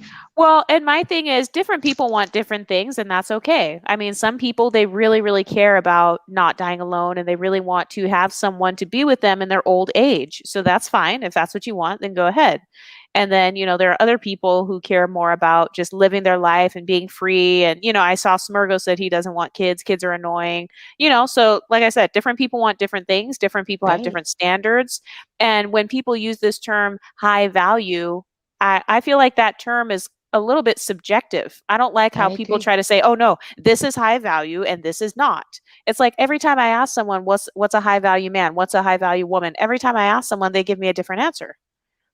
So Yeah, it's I like, had. okay, everybody has their own definition of what a high value man or woman is, and everyone has their own definition of what a happy life is. So for some Right. people, having no kids is happiness, like with me. But for other people, like Bossy, you have gorgeous children and you love them. And, so for other people, having their kids brings them happiness, and that's okay. Two things can be true at the same time. Right. Oh, okay. Exoticals. Now that you brought it up, what is everyone's definition of high value that's here right now? I'm muting myself and going last because I talk too darn much. Do you want to go first, Exotical? She said, what's the definition of high value? Your Yeah, personal, yeah, based on definition. your perspective. Yeah, And my personal definition of like a high value man. yes. Someone's echoing. Can you mute yourself?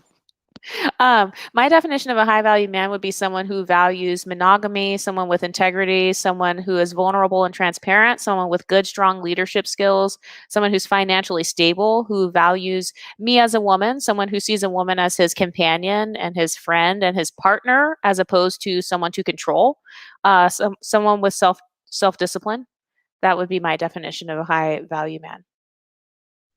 Literally, that I have the same definition. For me, it's more integrity. Is he family oriented? Does he see me as a friend first, lover second, not an object to be controlled?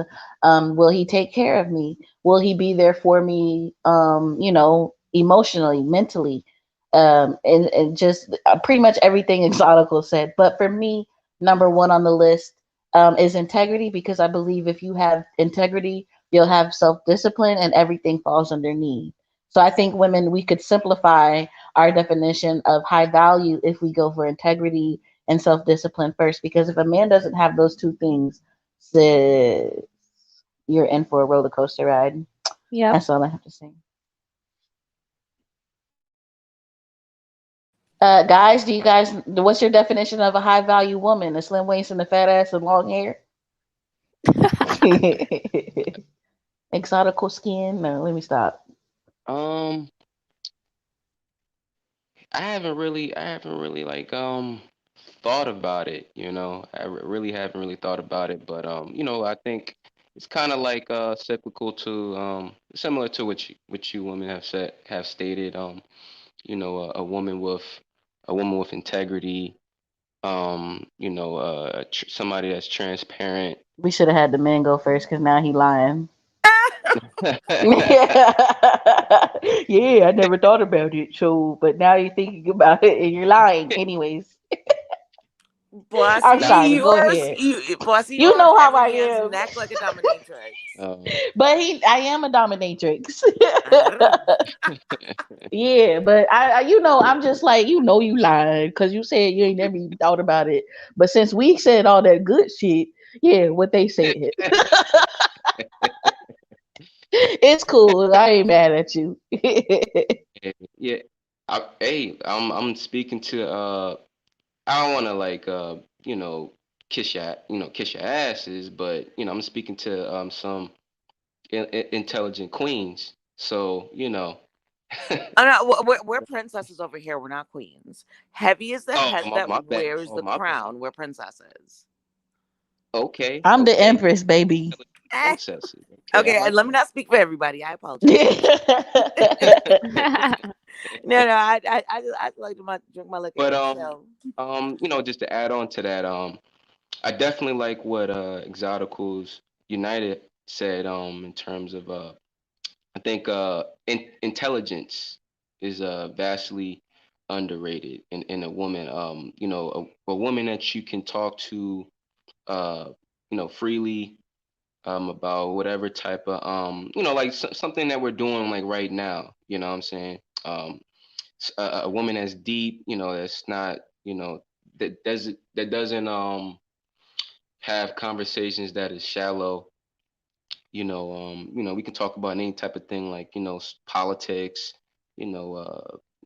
sexuality, just exploring anything, just learning about the world and each other, So yeah, I think just because a woman has like a PhD, I think that's a plus, me personally, because I just like a woman that can speak multiple languages, very attractive.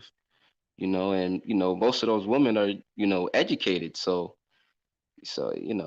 I definitely don't agree with the shaming tactics about a woman's trying to educate herself, in any shape or form. So I Aw, agree, JT.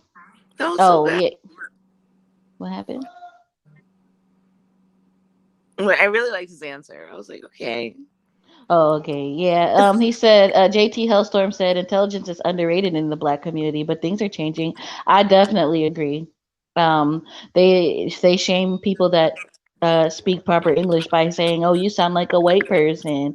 No, I sound like an educated person speaking proper English. That's what I sound like. So yeah, the Absolutely. shaming tactics of for being intelligent is kind of overrated, and they need to really stop. I agree. yeah, I just think that guys, naturally and biologically, we have the instinct to want to lead, and sometimes we tend to try to supersede and take shortcuts on what is true in terms of gender roles and things of that nature. And I think we should give women their flowers when they're right. Men are not always right But about from a biological standpoint, the role of the man and the role of a woman, from a purely biological standpoint, used to be more evenly yoked if you go back centuries. Even go back to like historic times. Men and women actually really shared those roles. There was no matriarchal or patriarchal system. It was propagating the human race, not a particular racial race, but a human race. And I think that that's something that we're missing. What? You saying that there was no gender roles? When? Not those woman clean, man hunt. You had multiple like times throughout history and throughout the world where the women were the hunters. I mean, yeah, I feel you, but predominantly I would have to I think that's disagree and say that yeah. mainly there were those quote unquote gender roles that are traditional. Um, But I think they're too rigid right now. Like, okay, yeah, take for example, if the man was the hunter, who was the person that was gonna skin, Know how to field dress, read. and roast the darn thing? Yeah. It would be the right. woman. So that's what I mean. It was a little bit more evenly yoked. I think nowadays when you're talking, I think nowadays men are a little bit envious that if they want a certain type of woman, they have to be a certain type of man. For example, if you want a submissive woman who pretty much lets you lead for the most part, and follows your lead when just hey honey, whatever makes you happy, if you want that type of woman, a woman that has time to work out, keep her looks up. Um, be quote unquote submissive and soft spoken, you need to be a provider. And I think a lot of men are envious and resentful of that, but a woman who's out working all day is not coming home to submit because that's her money that's taking care of the bills. So how is she going to come home and be submissive? And most of the time she's tired, she has an attitude, she needs to go to sleep. She's not going to be trying to be your little personal porn star because she's tired and she's going to go to sleep. So that's what I think when it comes to like, I'm really more mainly talking about manosphere guys um, that are sitting up here saying that they want a certain type of woman. They're Mhm. resentful that they have to be a certain type of man. Would you Okay, agree or disagree? Oh, I 100% agree, Bossy. I I think it's do as well. unrealistic. Yeah, I think it's unrealistic to expect a woman to go to a job every day, work 40 hours a week, come home, clean up the entire house, take care of the children, cook a meal for the man, and then have enough energy to be all cute and sexy and whatever, and still keep her body up, keep her hair done, keep doing facials, go get her nails done, get her feet done, go to the spa, take care of her skin, make sure she has no wrinkles, no acne, her hair is always done. No, that's unrealistic. Oof, preach, girl. Yeah. And I just want men to be realistic. I'm not saying that you can't expect these things from women. It's just to say you have to be a certain type of man to get that. And if you don't have that, If you're not the kind of man that has the resources, the protection, and access to certain things, don't expect to get that kind of woman. If you want a 50-50 relationship, expect for her to look a little frumpy. Expect for her to turn you down in the bedroom a little bit. I'm just saying, someday she's No, not no, going to no. want to I'm not. go. I am totally agreeing with you. But not a little frumpy. Yeah, frumpy.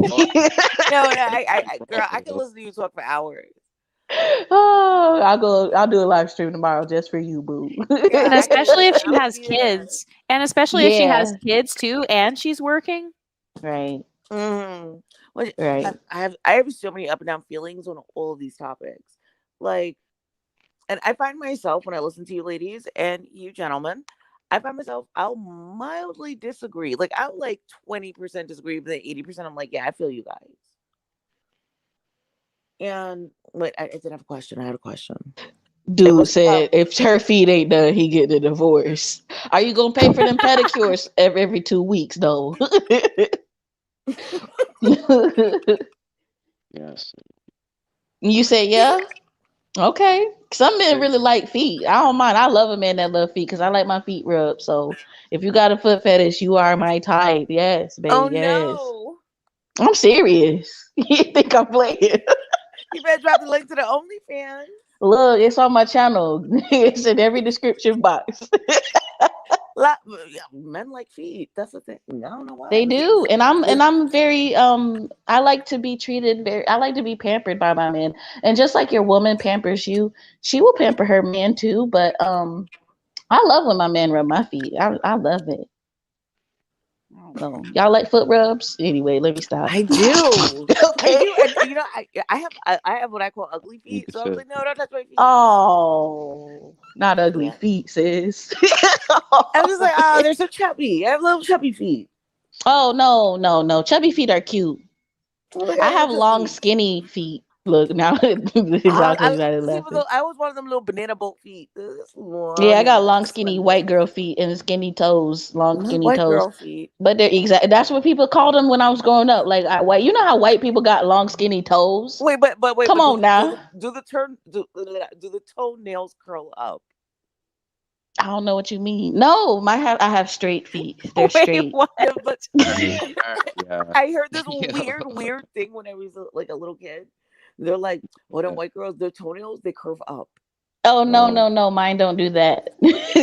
I have pretty feet. Okay, they just it's kind of long and skinny. this has been a great This is going stream. in such a great direction. I know, right? Could you hear What me? was you saying? Yeah, what you said? Oh no, I was about to exit out. This has been a great stream. I love these Okay, fluffy discussions. head. These random discussions. Um, Yeah, um, Nas. It was nice Yeah, talking to you. thank you for coming, Nas.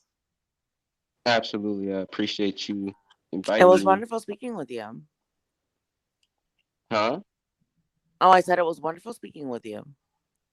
Oh yeah, absolutely. You too. You too. Whose movement went left? Um, RTGP said y'all movement went left. You talking about the conversation went left? Yeah, it No, did. he's talking about the pro biracial sector of the Golden Sphere. Oh yeah, I don't want to talk about them. They're too divisive to me. I just don't like why when you have someone that's all inclusive, why do you feel like you need special treatment? And like I felt like they wanted to be treated with kid gloves, and this is I'm not doing that. I'm sorry, and I feel like that's the problem with they had with the exotical sphere in the golden sphere. It's like I'm not going. You're not. We're not going to make it just about you. We're not going to sit there and treat you with kid gloves because you want to be in your feelings about everything. We're going to learn how to respect each other, and everybody has different opinions about their ideas, identity. I'm sorry. And I think that that's okay. Yeah. And I think the biracial sphere is being very divisive by acting. I mean, it's fine, I guess, to have a subgroup. That's fine. But to try to say that we're wrong or something's wrong with the exotical or golden sphere is not right because we're all inclusive. Now, if there's some particular issues that biracials that are particularly half white, half black, or half black and whatever else, fine, that's cool. But I just don't like the divisiveness about it because we were trying to include everyone, but I don't know. Mm-mm. I definitely agree with you. Well, I gonna dig into biracials. Um, a lot of my family members are biracial, and but I just feel like when we put too much focus on what makes you an exotical, okay, ask the question, hey, what makes you an exotical? Are you just gorgeous? Are you this? Are you that? I think that once we like jump that hurdle of, hey, what brought you to this, corner of social media? I feel like we just move on from that and just freaking accept each other. Right. I just feel like if they feel like biracials have their own particular issues that they want to discuss amongst themselves, fine. But I just don't get, I don't know. I just felt like when they were upset with when the biracials got upset with me, it was, I think it was manufactured for one, but at this and for two, I just feel like they wanted me to say what they wanted me to say. And not being biracial, I can talk about my identity of being confused for being biracial or mixed race, but I can't really sympathize or understand what they want me to say because I'm still black.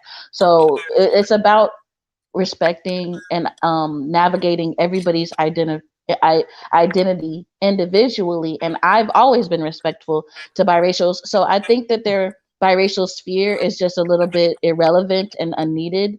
But if they feel like they need it, fine, do what you need to do.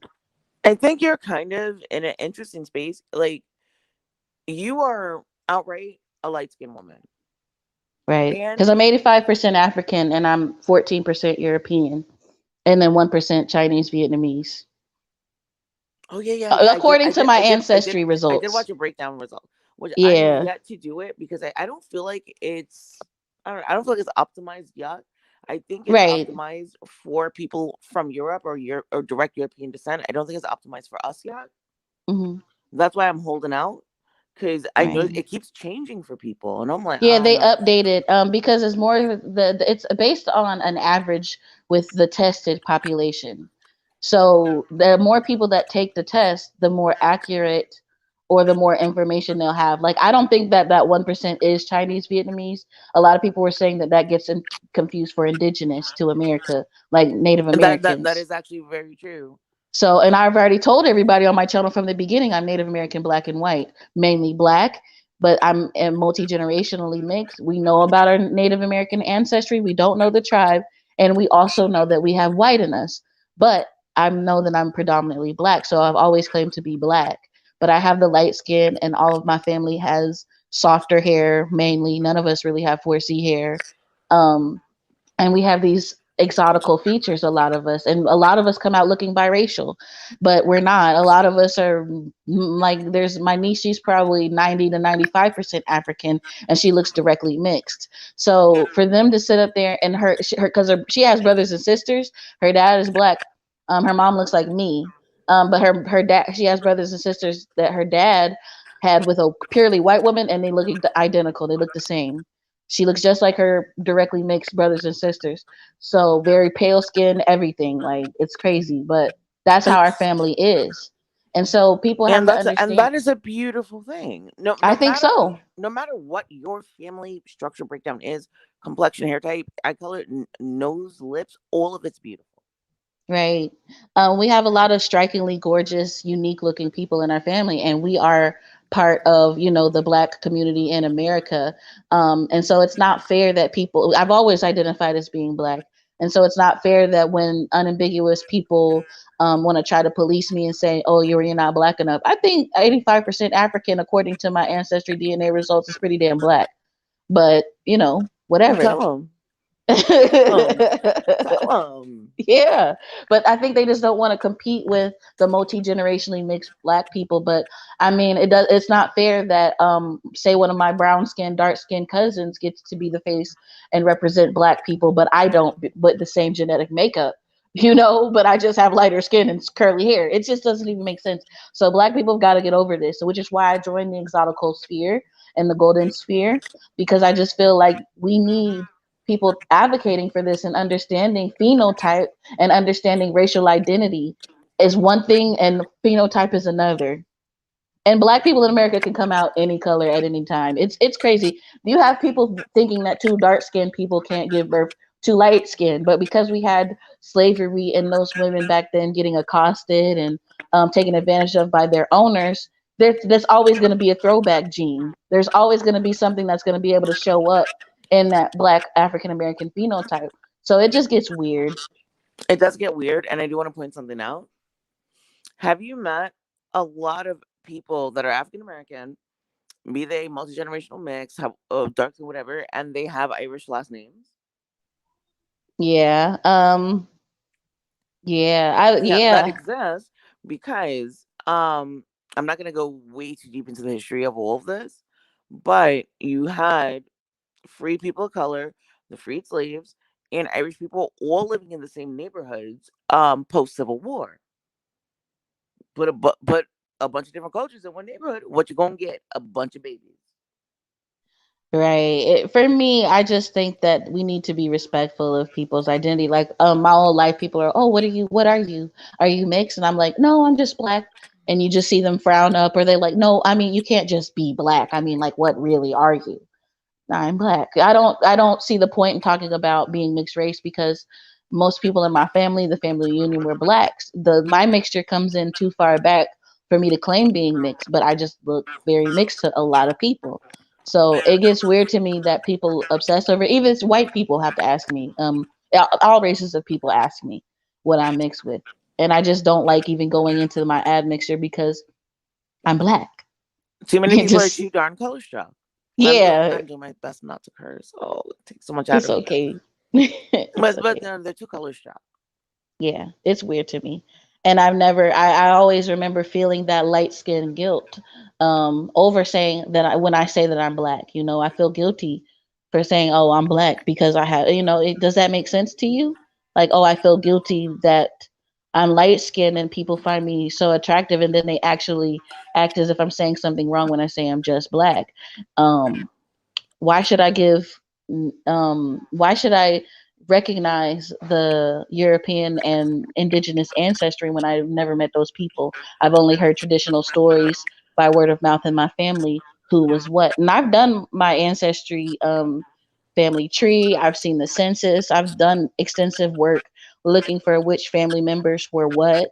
So I understand my racial mix up, but I don't owe a random person on the street who thinks I'm pretty and likes my curly hair. I don't have to give them that information and tell everybody that my great great great great great great great great grand whoever was whatever. It's just weird to me, and I'm glad that Exoticals United came onto the YouTube space and started her channel because now I don't have to feel that light skin guilt anymore. You know what? Exoticals United, you've been like really, you're a trailblazer. Thank you so much. You're so sweet. And I really appreciate you ladies. And this is the first time that I feel like I can finally have a safe space to talk about my issues with other beautiful, like minded women. You know what I mean? Without us Mhm. having to worry about like people thinking that we think we're better and, we're trying to separate ourselves from black people and all that crap. So, yeah. Right. And I wish Exoticals, I wish your channel didn't have to exist, but I'm glad it does, if that makes sense. Yeah. And I agree with you. I wish my channel didn't have to exist either. Right. And I it, agree.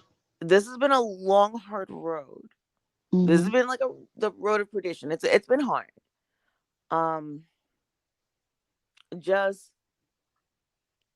doing your best to be yourself and figuring yourself out as a mixed race woman or as a light skinned woman, as a woman of foreign parentage, which I'm sure everybody falls into one of these categories. Hmm. I don't And deny it. I just don't like when random people ask for my lineage. It's weird.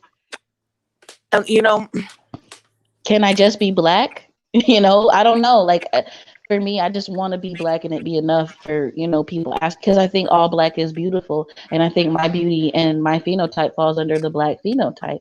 Whether the black community wants to accept that or not, I think that it is black, but that's just my opinion. And I know other people have different opinions. They want to say, oh, well, you're MGM, so technically you are mixed, so you should tell people you're mixed. I don't agree. I think I'm still black, but, you know, to me, that's you do personal. look MGM. However, my opinion doesn't matter. Right. It is how you identify and associate with the world. I think it's because my mom always just taught us to be, black and proud. She never did really very many things right, but I'd say that that's the one thing she did instill in me that I'm proud that she did is teach me to be proud and black. We didn't really grow up with this colorism idea. I grew up in upper middle class, Or I just found about neighborhood. colorism. I Uh-huh. just found out. I understand. Go on, girl. I'm Yeah. sorry. So I didn't, for me, when I was in my predominantly white neighborhoods and private schools growing up, we were just Mm, black. So I didn't know that there was a such thing as colorism until I went to public school and experienced all of that. So for me, it was a very foreign idea that my blackness, and it's funny because I remember calling my brother one day, and I was like, people don't believe me when I tell them I'm black. And he was like, what? Because we didn't grow up around a community where our blackness was questioned. So it's a very weird thing for me. Well, it was when I was a young adult. I'm in my 30s now, but growing up and becoming an adult and finally being around the black community more, that was heartbreaking. So to I know that get I it. wasn't black enough. Well, I get it. I honestly, I really do. My family, most of us are darker than you. And coming to the United States was a huge culture shock to my whole family. And them trying to, like, growing up the way that they did and coming from Latin America and coming here. And most of what my family knew of the Black experience was what they heard on, like, the radio. And they could Right. not wait to get here and be a part of it. And got here and darker than you, and so you're not black enough. Da, da, da, da, da, and it was heartbreaking. And Right. there was It always is. that feeling of not being enough. So, and even I knew a girl back in the day. I'll call her Nikki for the sake of the story. Hmm. My sister was in Girl Scouts with her, and she's round about your complexion, maybe even a scooch lighter. And, I like and that. What is that measurement? yeah, just a That's a nice scooch, measurement. just a scooch. Okay. And oh Lord, this girl, she could not keep her mouth shut. But my sister and I, we loved her. She cool. My sister was in Girl Scouts with her because they were older than me. And you had the angry, unambiguous women. Um, like they were on a Girl Scouts trip. My sister goes into the bathroom with her, and yeah, the angry, unambiguous women that looked at my sister and was like, "Get out of the bathroom now." And my sister's like, "I don't like this," and they're like, "Get out now." They literally kicked my sister out of the bathroom, turned the lights off on super light skinned Nikki, and kicked the crap out of this girl. Oh my God, really? I'm so glad I think that because I think that's what happened to my older sister. She's light skinned like me. And that's why my mom didn't want to put me in public school because of the way my sister looked, but she was still being a black woman. She was bullied, she was beat up. And I think that even though I was called a nappy headed N word to the white kids, I think I would rather my daughter go through that than to be beat up and bullied by unambiguous dark skinned jealous girls. Well, So see, yeah. exoticals, chime in here. Um, Sorry, I was like talking in the comment section. What were you guys talking about being bullied as a light skinned person or how your friend got beat up? yes. Yeah. So, um, Empress was just saying, or Bossy, how, like, I'll just slow down real quick. Wait, are you What if? from the East Coast? Sorry, because you said bossy. Oh Bossy. He yeah, sounds yeah, like yeah. New York. Sounded like New York. Bossy. You're from New Bossy. York. I drink my coffee. Yeah, oh my god, my boyfriend points this out all the time. He hates when I call him I that, like it. but he's like, I sound like a cross between drunk Cardi B and a New Yorker, and I'm like, leave me alone. You can't I really was hear that well, unless you say certain words. yeah, I was gonna say you kind of sound like Wendy Williams, Oh Oh God, yeah. no, where she's like, "How you doing?" Yeah. no, I'm not. I am not a Bridge and Tunnel bitch. Oh no. I am not Bridge and Tunnel. Oh, I like it. But anyway, sorry, what were you saying though? Okay, so like the last thing that Bossy said, just kind of brought me to that. What is worse, dealing with like uneducated, unknowing white people that don't really understand who you are, or dealing with the bullying within the African American community? I wouldn't want to deal with the bullying within the African American community, to be completely honest. Um, I'm used to being in the suburbs or being in areas that are more diverse because Right. I'm not sure if you guys know this, but I went to an HBCU and the level of That cattiness, surprised me. it surprised me too. I mean, I didn't know I didn't know it would be a big deal until I actually got there because that's how ignorant I was about, the Color. Black community and all that. Yeah. Um, yeah, so it was just crazy when I went to an HBCU. I think I told you guys about them like taking my clothes and stuff like Uh-huh. that and putting Nair and relaxer in my shampoo. I'm not sure if I talked about this, but I did like fashion shows and modeling and stuff. I would have girls. So like one time backstage at a fashion show, I was about to walk on the runway and Tell me. this girl stole my dress so that I couldn't walk Oh no. like on the runway because if you don't have the outfit, you can't walk and get your photo taken and like have your Absolutely. moment. Yeah. So Yeah, like no. Like my I have family members that are legitimate Fashion Week models. I yeah, know you. I Awesome. know your pain, sweetheart. yeah, so like stuff like that or like girls purposely sabotaging job opportunities. Like whenever they found out I was applying for a job, they would try to like if they worked at that job, they would try to sabotage me to the boss at that job so I wouldn't get hired. I mean, I went through all kinds of crazy stuff because people didn't like my personality. They don't like how I carry myself. They would always say that I acted like a white girl and all that stuff. Ew. So yeah, I'd rather just not be in that community. Um, or at least I would say, well, I'm not saying I don't want to be in it completely. I'm just saying that like if I had to choose, I'd rather just go ahead and be in the suburbs. Right. I was telling her now, I don't know if you were listening, how my older sister, a light skinned girl we look very similar. She's like just like me. Um, she was allowed to go to public school, and because of the bullying she received, my parents decided that I should be in private school because they understood. I mean, we were always a very upper middle class family.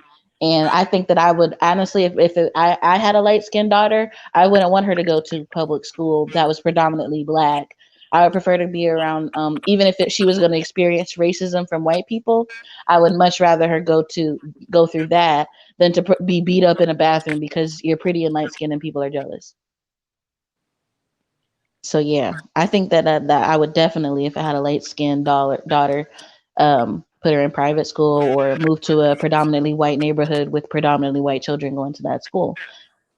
Yeah, like I remember one time, okay, so have you guys ever been to like a basketball game where they throw t-shirts into the audience? Oh yeah, Or like with like the cannon. yeah. Okay, so Yeah. I was at this little game and there were these little white boys there that were throwing t-shirts into the audience and some of the unambiguous girls were like fangirling over these white boys like, "Oh my god, look at him. He's so cute," whatever.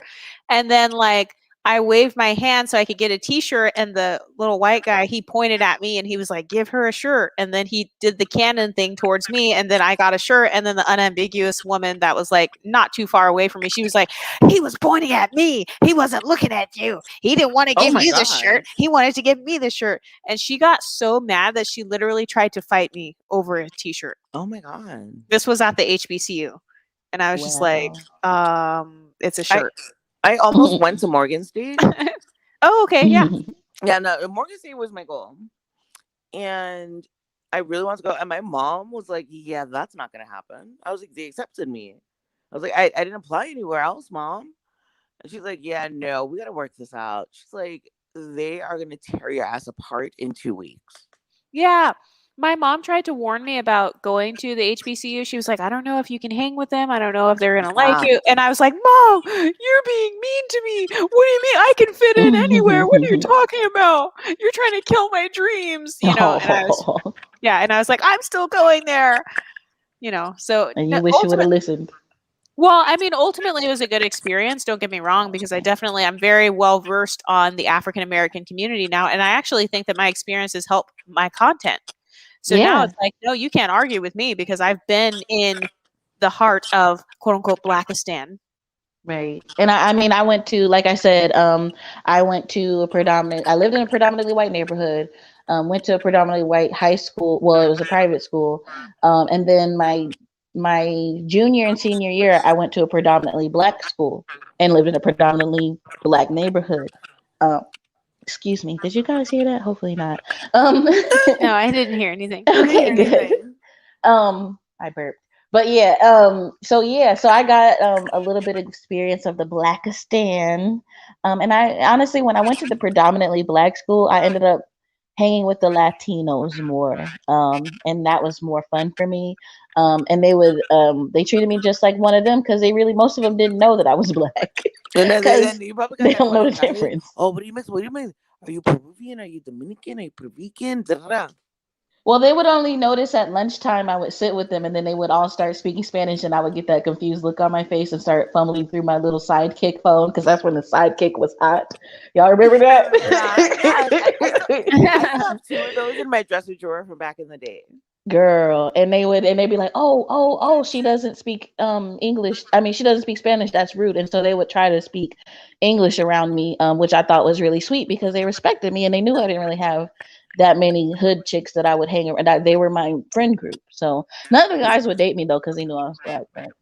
No, but within the Latin community, But like growing up in the New York Latin community, most Puerto Ricans did not speak Spanish.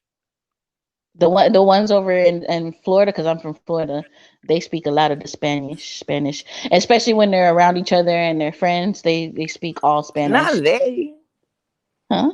He said they. Well, yeah, they do. I'm saying because they wasn't me. Like I'm not Spanish. I don't. What? How was that? Was that wrong?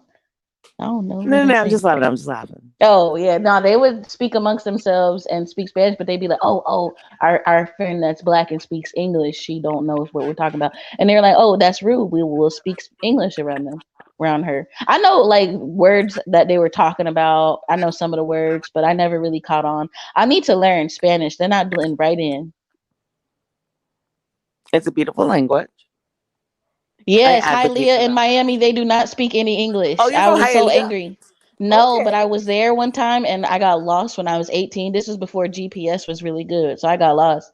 And I go into a convenience store because I knew that I was around a predominantly Spanish speaking area. These motherfuckers didn't even speak no damn, my bad. They didn't speak no English in the store either. None of the clerks. I go in there, hey, can you give me directions of how to get to, they all looking at me like, babe, we don't know what the hell you saying. I started cussing on my way out of the store like, God damn it, these. So I had to find a place where they spoke English. And even in the stores there, they don't speak English. Literally, there's like, if you're ever like lost in an area, there's like about a good 6 sentences that's gonna help you out. What if it don't help if I don't understand what their response is? Well, you start with, hola, mi nombre es Bossy. Hmm. And it's yo hablo español un poco. I speak a little Spanish. Okay. Pero necesito direcciones y necesito auxilio. Or I need directions or I need help.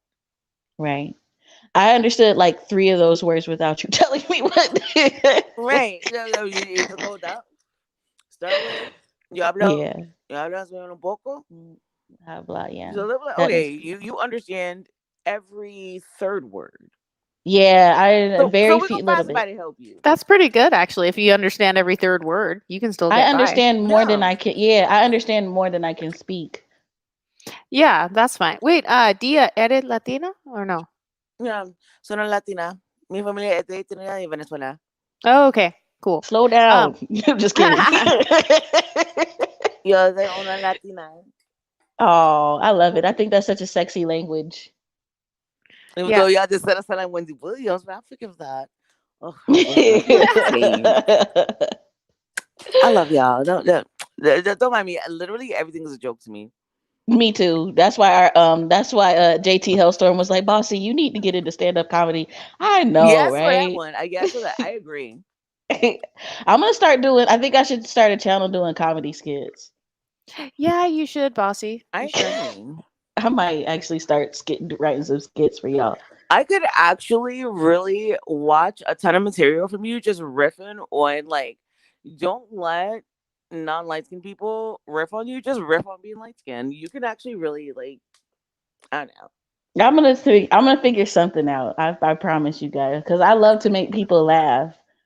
I love it, and I think, but I'd be like, I'm just sitting here telling the truth, but that's usually the best comedians. They're just telling the truth. Yeah, and there's a self-deprecating bend to it. I hmm I am a writer. Okay. Oh, you say you're a writer. I thought you said a Yes. raider. I'm like, huh? Oh I'm no, I'm a actually a writer. published author. I write erotica. Oh my god, we need to talk. I know. You said, "Oh my god, we need to talk." You're so funny. No, I'm terrible. Oh yeah, I just heard the Wendy Williams there. Okay, okay. I take it back. I'm not mad at you guys. I just heard it. Wait, I have sinus problems. It's okay. Me too. Yeah. Oh my god. And I'm working with one of my buddies right now on a piece. On a piece. Okay, male ego. Male ego is something else. So written a couple of novels.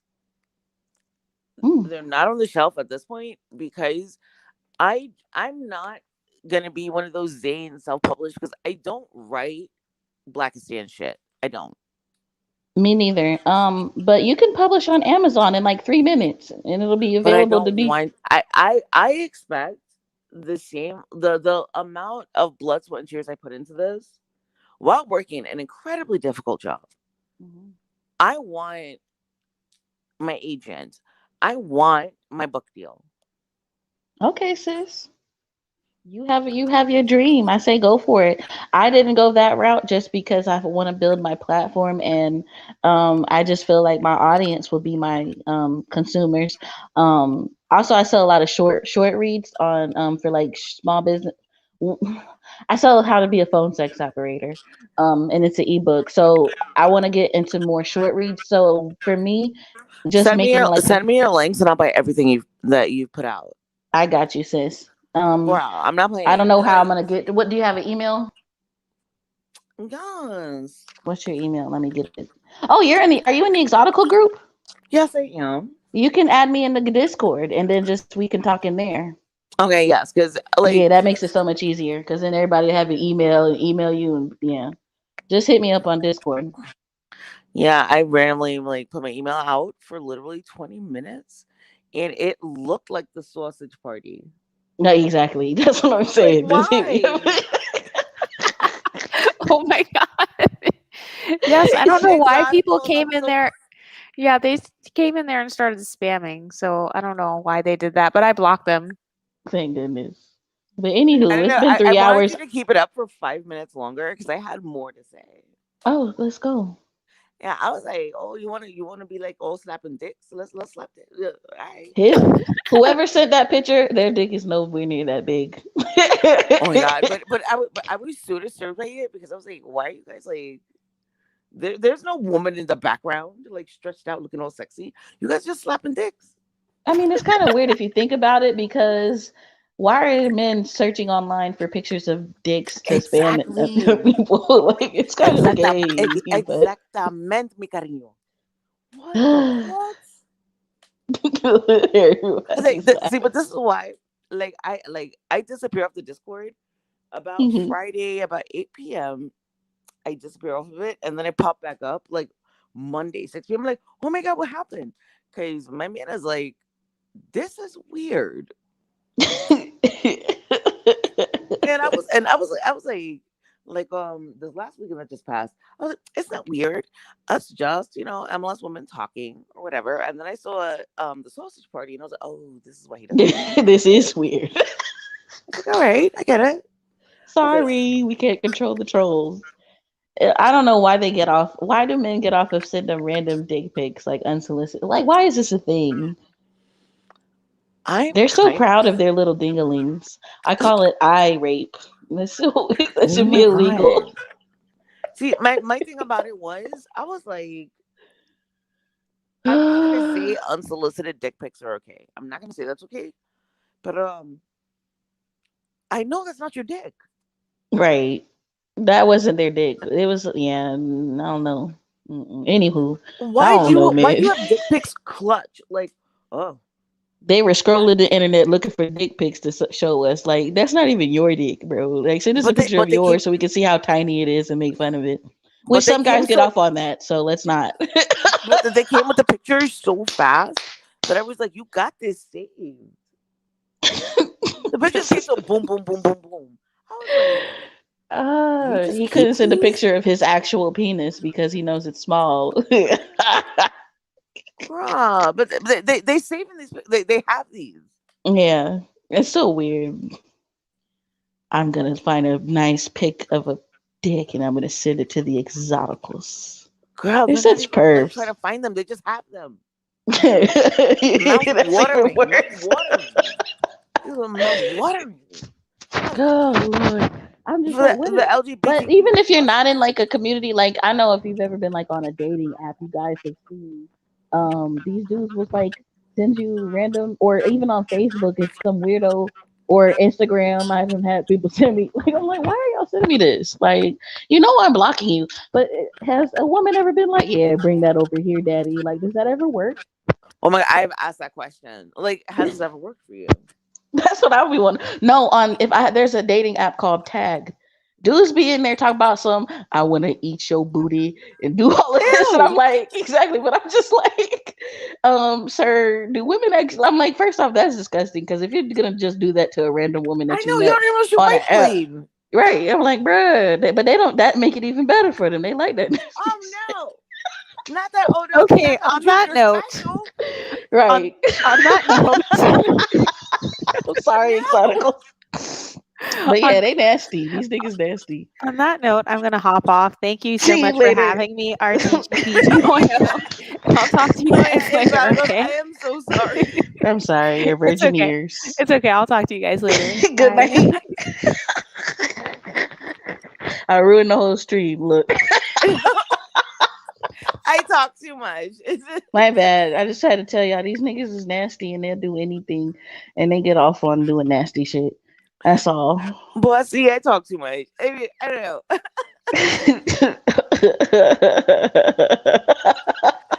Oh my god. Sorry, exoticals. I Oh love you. no, I was but actually getting ready to get off of here listen. soon anyway. Yeah. Huh? What was you saying? I'm just laughing at this point. Yeah, that shit was. I'm sorry, guys, but these dudes is nasty, and it just because I'm exotical, you just want to do nasty stuff to me. I just want to know, do they have any success? Because they be sending these long paragraphs. Sometimes I don't read them, but of stuff they want to do to me, and I'm like, Oh my y'all. I'll read like the goodness. first sentence, and I'll be like, y'all are nasty. Is this what people do on the internet? Okay. Before we end this. Uh-huh. Before we end it, No. what? I can't ask you that. That's probably an OnlyFans question. I'm gonna be like, what's the worst thing you ever heard? And I was like, oh no, I can't do that. Um, I mean, it's not an OnlyFans question. I've heard a lot. I told you I'm a dominatrix, so and I do it on the phone. So I've heard all kind of stuff. Okay, You the know, first dominatrix I ever met, mhm, I was like 16, and I used to mhm, work at this German bakery. And this dominatrix, she told me that she would chain dudes up to the wall, mhm. and she would piss in them. Oh God, no! I'm about to say some extra stuff. Right. Golden shower. Just say golden shower. Yeah, She would give golden showers. into a cup. Mhm. These And dudes are weird. Like I have a Twitter where I expose dudes that are cross dressing, um, all kinds of stuff. But it's part of their kink. They like it. They want me to post them all over the internet and make fun of them. So okay, it gets pretty extreme. The most weird, I'll tell you the most extreme. I've seen a guy be able to do his own fellatio to himself. I've seen that a couple times. It's doable. Some guys are that flexible. please tell me you have video of this. I don't have videos of it. But I've seen guys pay me because I used to do webcam modeling, so they would do one-on-one shows with me where they wanted me to watch them, pay me to watch them do that to themselves, and I'm like, this isn't turning me on. Oh my God. But sure, you can pay me by the minute to watch this. Sure. I wish you could see my face right now. Right. I've had a yeah. There's nothing that surprises me in that realm I don't anymore. find it strange. Most guys It's probably would do it if they could. oh my god! I literally just asked my man that yesterday. I'm like, if you could, would you? What he said? No. He said no, didn't he? I know he did. They ain't even gonna admit it. He's not gonna admit that. He'd be like, hell yeah. Yeah. He definitely said no. It's called autofellatio. Didn't know that. Didn't know that there was an actual term for it. I did not. I Autofellatio. did not. I like breathed really deeply. I did not. Right. He's like, nah. He's like, nah. He's like, but his reasoning was like, it would take too much work. They don't. These dudes was pretty damn flexible. It didn't look too hard to me. Let me stop. And I'm like, how did you? I don't know. I don't know, man. This is. I have questions for a lot of the stuff that I've seen people do and want me to watch them do. Dudes be wanting to. I ain't. Anyways, all right. Good night, everybody. I have like 80 million questions right now. Ask me in the Discord. I am so sorry. Nah, because I don't want to make it too much. I can't tell y'all too much, But yeah, I don't mind questions. I actually like sharing. So, and I write about a lot of it in my in my erotica. Okay. So, yeah. Which is for sale on Amazon as we speak. Yeah. Drop the Anywho, link. Let me buy the first one. I'm gonna buy one of me, even if, no matter what. the best one is the first one, The Master. I did as I was told, where I meet it's like a Gray's 50 Shades of Grey type vibe. It's so hot, and there's three little short reads I have. Well, actually, I have to write the third one. There's two of them. It's a series, so I'm gonna write the third one probably this month or next month. But I yeah. am definitely building my writers group right now. Okay. I'm Cool. I'm working on something. Wait, are you gonna jump into the Discord right now? Yeah, I'm always there. I always get the Okay, the so notification. Adonis says Master. It's called The Master. It's just the series is The Master. And then the first book in that series is I Did As I Was Told. You gotta you gotta read the book and figure out what he had me doing. I'm dead ass gonna buy those. Okay, they're on Amazon. I'll send it to you in Discord. Yeah, send me the link in the Discord. All right, everybody. Good night. Night. It was an awesome chat. Thank you for inviting me on RG. Well, I don't know. It's too many letters. RSVP, RTGP. What does that stand for? Are you gonna ever tell me? I thought the GP was golden people. Oh, okay, maybe. I think that. I could be wrong. Is he gonna? He's been listening the whole time. He ain't said nothing. He did a whole stream. Didn't even have to say nothing. Can you, before we go, can you tell me what it means? Okay, next stream. All right. Good night, bossy. No, I'm not into anything. I never do I don't do race play. That's what that's called. I don't do race play. They be wanting, I'm like, you can't pay me enough to call me the N-word, sir. Literally. But I will tell them, but it's a weird concept, but I will degrade them for being white. I will do that, but they can't do me. So, anywho, good night. I'm leaving now for real. Bye.